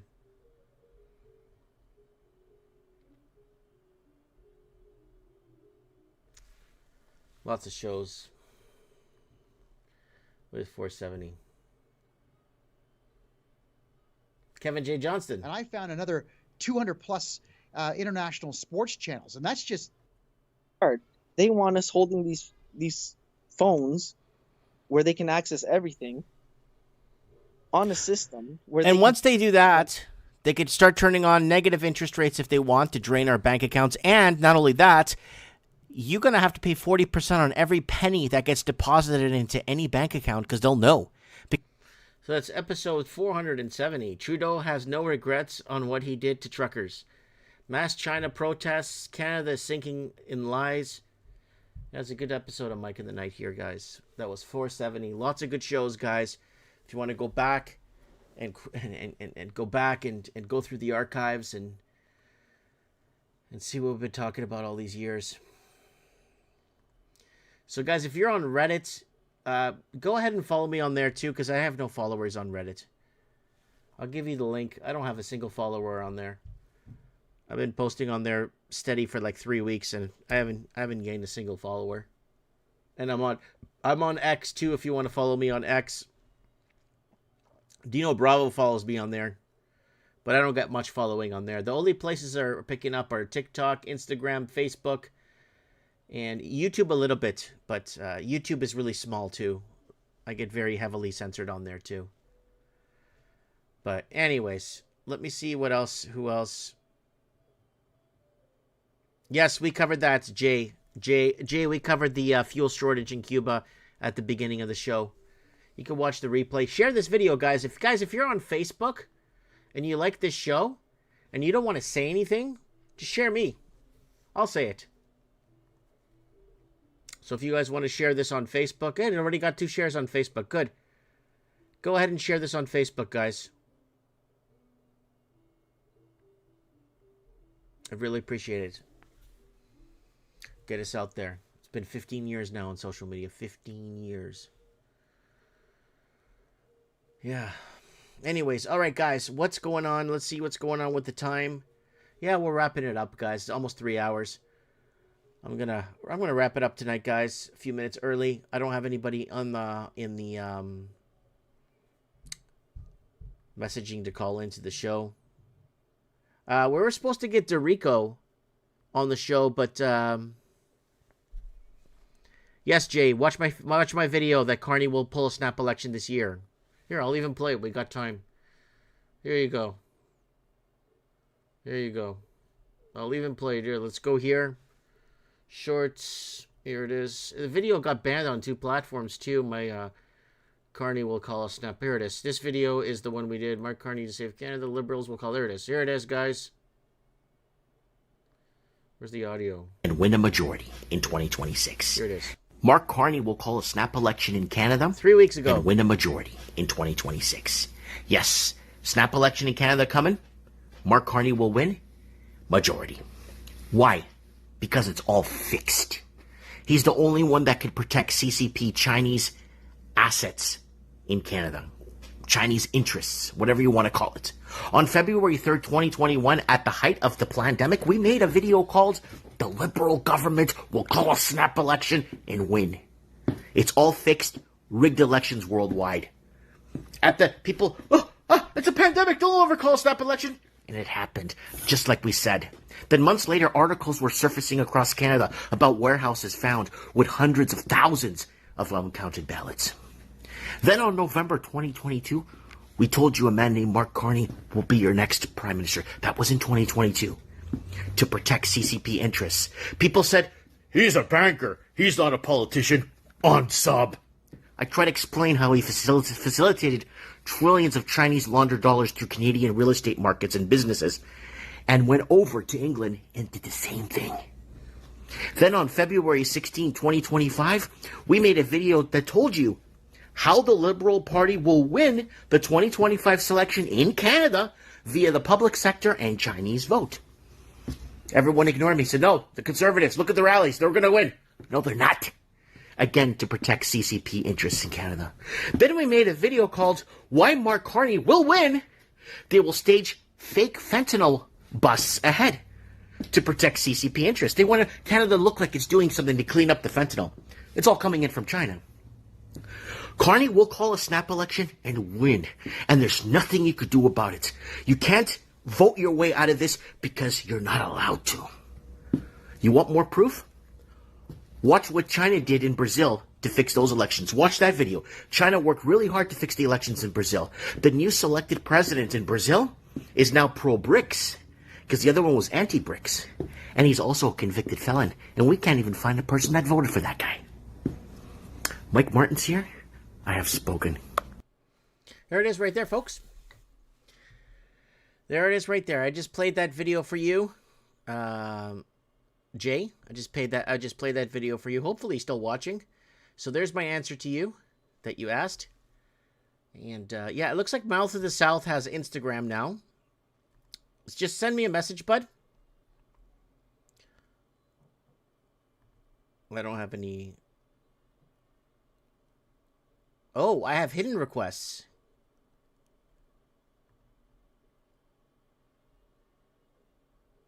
Oh, there you go. Hey, Mike, are you going to do the show tonight? Here. I'm going to accept. There you go. Accept. General Mike of the Night chat.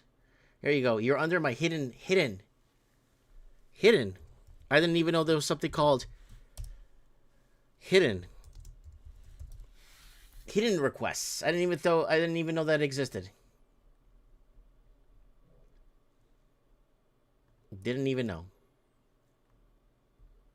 All right, let's call first time caller here.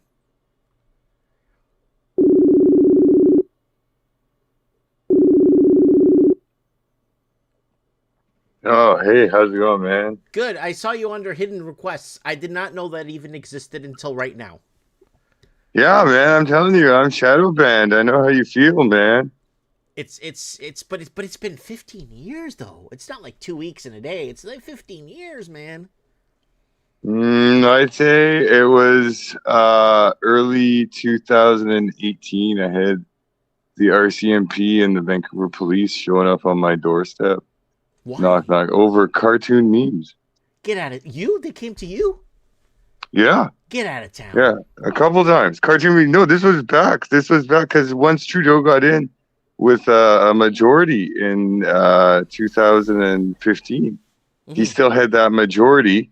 Once they'd passed their big, caught up, and they had these, young go get 'em cops that were just, we got to go and put a lid on these crazy internet types, right?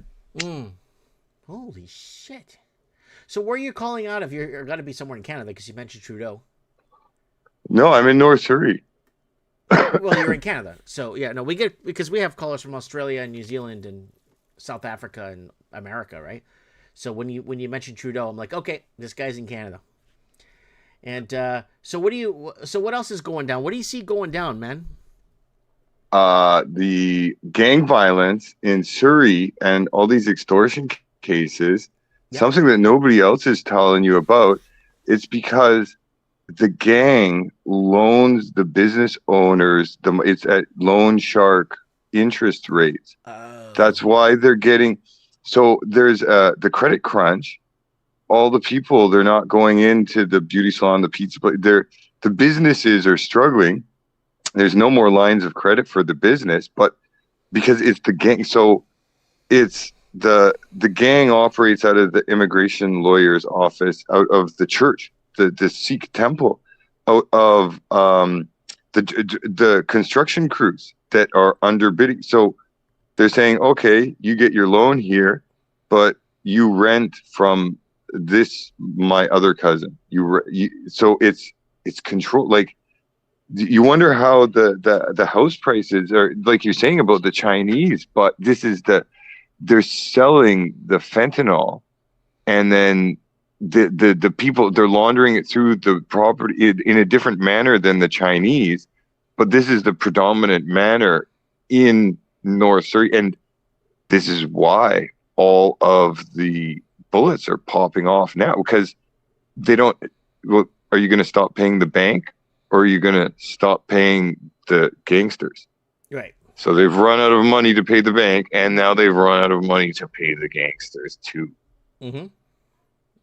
That's crazy shit, dude. So I didn't. Well, nobody's telling. Well, I knew obviously this racket's going on, but I guess the Indians have their angle on organized crime. The Chinese are a little bit different. They bring in the fentanyl pressed already from China. Into Canadian ports through along the western seaboard here, and then that money gets laundered into Canadian real estate, because if a Chinaman goes into a bank with a briefcase full of money, the bank will take it. They don't even care. Oh yeah. But if I go into the bank with a thing, they'll call the police, they'll call FinTrack, they'll call whoever the fuck they gotta call. They'll call the Ghostbusters. They'll call whoever they gotta call to make sure. Like when I wanted to buy my house, the house I live in, they were, why are you buying a house for? I'm like, what do you mean? I want a house to live with my family. Why are you buying a house for? Oh, I own a business and I did well and now I want to own a house. Oh, you own a business? We're going to audit your business. I had to pay an accountant $7,000 because they said I was laundering money through my business. And I'm like, I'm not Chinese. It's like, what the fuck? Fuck you. So they put this money laundering bullshit laws in place. You know what? For the white fucking and the European Canadian. Yeah, for people who have a SIN number that starts with a number that says they were born in Canada. Right. Yeah, if you just got off the boat, well, you've got a magical credit score that says perfect. So all you need is the down payment.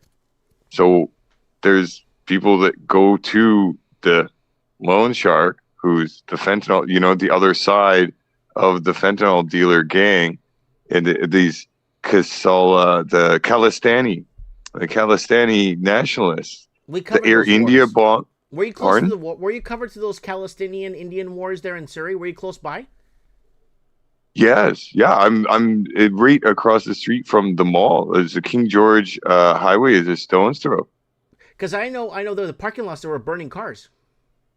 Yeah, yeah, and in the people's houses, they'll go up and they'll drive they'll have whatever truck or whatever car. They'll start smashing the car that's parked in the driveway. They'll get out and, start smashing it's like, oh, somebody's getting a message. Oh, geez, what's happening? So, you run down the block, you start calling the police. Police show, they've left already. You're like, well, you're like, this car, this is times I've seen them with the gunfire popping off. I called the police because of I saw these guys. I thought it was a hit. You know what it was? I figured it out later. It was a pass off. The guys were changing shift on the drug dealing car. Oh. So when I seen the guy pull out it looked like a Glock type of a pistol. I'm like, well, geez. So I run across the street, get to the other side of the street. I'm hiding in the bushes. Like, well, they were all friendly. It looked like an aggression. I'm like, oh my God, somebody's about to get shot here, like right on 132. And I got my dog with me, and the damn cops, they got the street wrong. So they showed up to the next block over. You got all these because of the change of the police for 2 years, 3 years going on. The RCMP left. There was no police. It was just, oh yeah, you want us to care about it? Oh yeah, whatever. I'm on my way. I'm getting, transferred in another few. Try and get them to care. And it's just, it's bananas. It's bananas over here. Holy shit! So hey, let me ask: the gang violence is out of control, and we did cover the article at the beginning of the show that the governor or the premier of BC is saying, well, we have to call a national emergency because it's so out of hand. They're just looking for attention. I guess. I was talking to a guy saying, yeah, because his girlfriend, he was at work. His girlfriend, this is why he moved out of Surrey. His girlfriend was running, jogging, going with, she had earphones in. Well, the neighbor ran up, started to sexually assault her. What? Yeah. Oh, well, we can't press charges because the guy's just off the boat. And you see, that would interfere with his, refugee or recent landed. Out of town. Are you serious? Yeah. No, it's like, oh, well. I believe you, but it's just, I can't fuck, man. Holy. I've been chased out of the park by the Somali gangs who sell their drugs and, gang rape women in the park in the summer when they get them too drunk. That same crowd, they've chased me like throwing rocks and sticks, like full on monkey behavior here.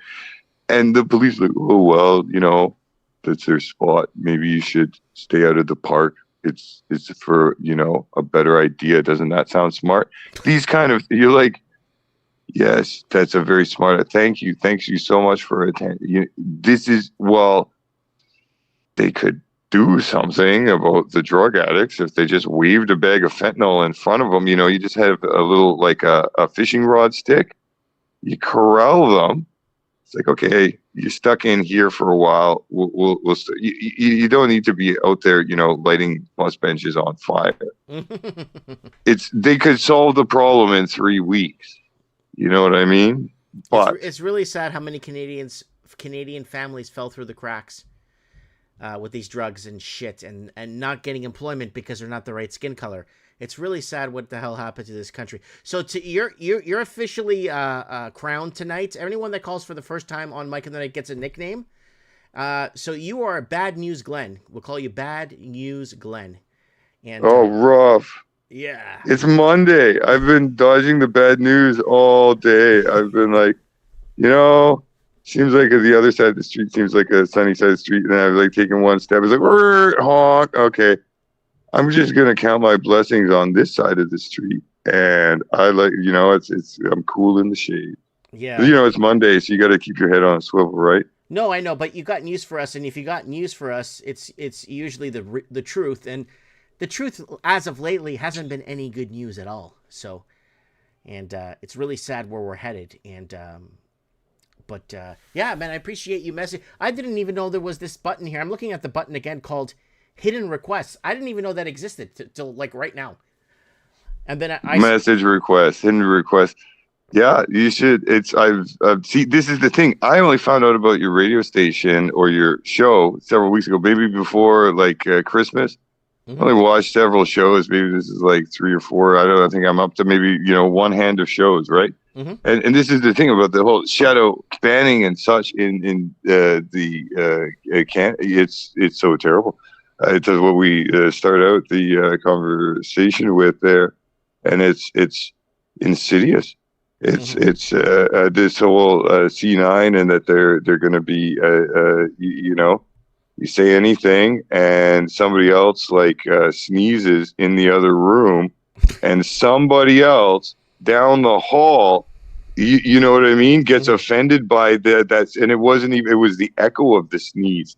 And then they could say, oh, well, this guy, what they might say in the future, that could harm, somebody who's got purple hair's feelings, or they've gone past the point of believing. They're basically, the Chinese censorship, and it's the crabs in the bucket. It's your name. You know what I mean? Like Easter, the soup Nazi, compared the analogy from the Seinfeld. It's the other people in the line.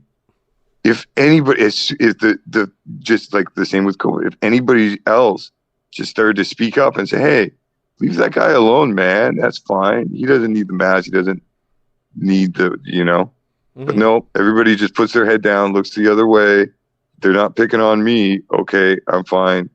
Back to shuffle off to, pay my massive mortgage to the bank, the land of my over the extended rent or what have you. But no, they're literally borrowing the money from the gang. So even when you think this is the kind of immigrant I want, they're involved in the fentanyl trade.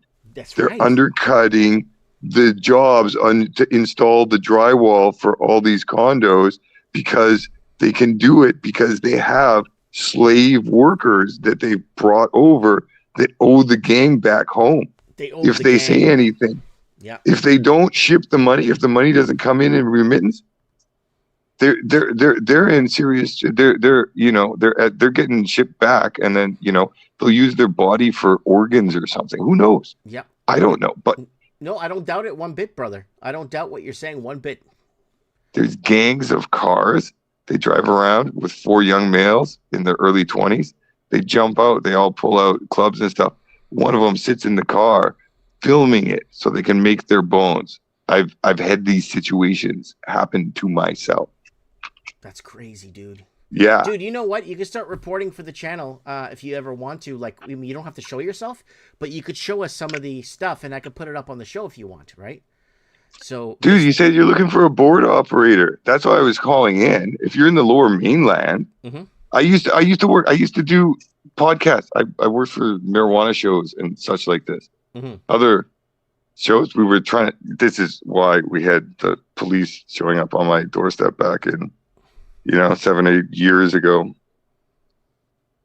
But not that I would say anything. Not that I would say anything. These were, cartoon memes of frogs and such. And they're getting you, they're wow, this is crazy stuff, man. But no, seriously, Monday nights I haven't been working. I've been in physio. What are you doing? You need a board operator? What? You live in the Lower Mainland. I'll make the trek out. I've been trying to get back into podcasting or broadcasting to some degree. Right now, I've been handling it on my own, like because I could do it on my own, and And if I ever need like somebody else, I'll obviously keep you in mind. If I ever okay, let's just pretend that the show actually makes money one day, then things change, right? Because I think I don't want. I'm literally a rebel for the cause. I'm looking at like thousands of dollars at once. Once upon a time in a land not far in a galaxy long ago. That it's like I said,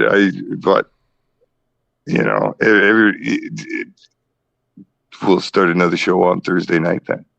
No, I understand what you're saying. I understand. But the problem with the show is it doesn't revenue any money at all. So I've been on social media 15 years and I think I've made like $5,000 in 15 years. So we're so shadow banned. There's no way out. A lot of other content creators take our speaking points or discussion pieces or word salads and take them and run with them and say, oh, look what he said. He came up with this on his own. No, he stole that from Mike in the Night. You know what I mean? And people keep sending me clips from other channels and saying, this guy just stole your shit. This guy watches you. He's like, yeah, that's good. I'm glad people are talking about it. Right. But the problem is they make the money. They're the frontliners, right? And we're still in the back seat, and we'll always be in the back seat. We're outside up. I call it outside opposition. We're not controlled. We're not getting paid. We're not nothing. We're outside. We're not really here, but we are in a way. If you could find us, But hopefully things will change. I don't know. I'm getting old. I'm getting older, right? So it's been 15 years now, and I don't see the light yet. But it's okay. But but as much as I would like to drink like triple A like Crown Scotch, and I drink Old Stock. You know what I mean? I have reason. I'm not looking for no $1 million, man. I'm just saying like it's fun being active in the info war and such like that. I'm not saying that. I'm just saying like, man, the other night you were like, oh, I don't have anybody to operate the board. I can't get this thing to work on the call-in thing. And it's like, okay, well, I'm not saying. No, I understand what you're saying. I get what you're saying. I get it. I understand. But again, the show is small. So if it gets out of hand, I'm going to be the first. You're going to be hearing from me first before anybody else. Don't worry. And, it's very tamed. I got it really tamed. It's really down to earth tamed, and it's usually the regulars that come on, and it's it's a good show, man. Every time I've tuned it, like I said the other week, I fell asleep on the couch and I woke up and I got the end of the show. I was like, oh, what's happening? I was like, oh yeah, now I remember it's Monday night. Yeah, it's a good idea. So there's still not to say, but hey, it's like there was some show and I was like, oh man. You see, this is what the thing. No, I've tried this. Mark Nixon, right? You've seen his from X. The guy, he's apparently Mark Nixon. I don't know who that is. I don't know. He used to work for like a real estate company or some insurance company. He's in numbers. No, okay, Moose on the Loose, right? No. Okay, well, they're also on YouTube. That if you look, they're. So Moose on the Loose is like on Vancouver Island or something like that. And he's the numbers, but he's doing investigative journalism. Mm-hmm. He's got all the ties of Carney and stuff. Anyway, so Mark Nixon, he's kind of the same thing with the numbers and the number crunching and the property market and what's going on in the. I've been doing them under them. I stopped market crunching and property numbers in 2017, 2018 because no one cared. In 2017, it was already out of hand. It was already 80% to 100% over value. Now we're 260% over value. So nobody cared, right? So, but unfortunately, nobody cared when it mattered. Now everyone's making videos today, but we already know this stuff. They're not breaking 5, 6, So, and that's the sad part of it. It's just no one did anything when it mattered. It's sad. Very sad. Everybody was riding the roller coaster, the hype. It was too great. Yep. We're going over the next hill. Yep. Look. Yeah. No, I've seen it because I've seen the empty houses Everywhere. all And I was over the place. Dude, in 2010 I was reporting walking the empty streets of Vancouver. In 2011 walking the empty the videos are still up. Walking empty streets of Vancouver. And I went to several bidding wars where there's a Chinaman on the phone, like on the actual phone itself, and there's a Chinese lady looking at the property, and they're bidding up the house. They bid the house $1.7 million over asking. Okay? Oh my God. Laundered money. $1.7 million over asking for the same house you could buy in Florida for $200,000. Yeah. So we're and that's what the sick joke is. I've worked in construction my whole, off and on, my whole my whole career, basically, right? Mm-hmm. You see like what these other crews are doing, and you see what, as you just buy as you know what I mean. Let's say you live in the neighborhood and you're always walking your dog in front. You see daily or near daily, like the progression. You're like, that roof's gonna leak. Mm-hmm. Well, those balconies are gonna leak, and as soon as the thing's built and the people move in, and you start talking to them. Oh yeah, I haven't been here 6 months, and as soon as the weather changed, my roof started. Oh, my balcony's leak. Oh, yeah, because it wasn't built by Portuguese people or Italians. Yeah, or anybody local that has any. I understand. They don't care what's going on with the weather changes, right? Yeah, so, anybody who's going to say, "Hey, wait a minute, there's a problem with this.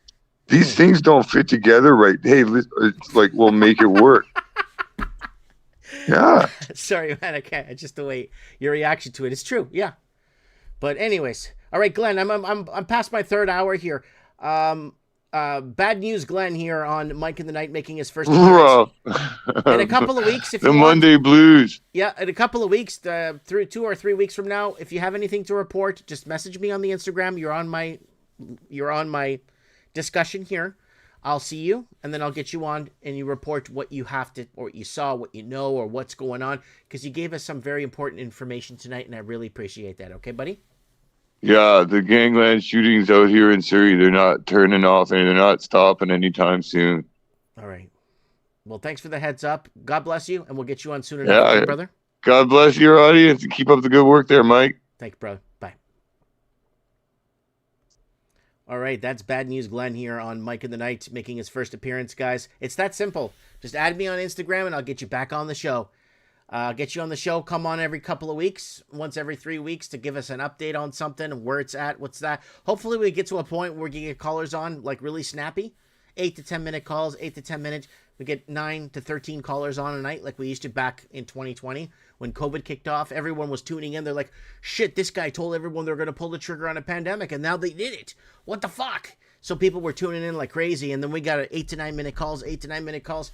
I want to get that back again. I want to get 8 to 9, maybe 10 minute calls and get a nice flowy show here on Mike in the Night. That's what I want. So if we get enough people to join. And Mouth of the South said he has a... Mouth of the South, can you message me, buddy? Because you said you got an Instagram account. I don't see you here. I'm going to hidden requests. I'm going to message requests. I got just weird stuff here on my message requests. I don't see you, Mouth of the South. So message me in the next day or two so I can add you to my primary list for Mike in the Night. And let me see if I have him here. No, I don't.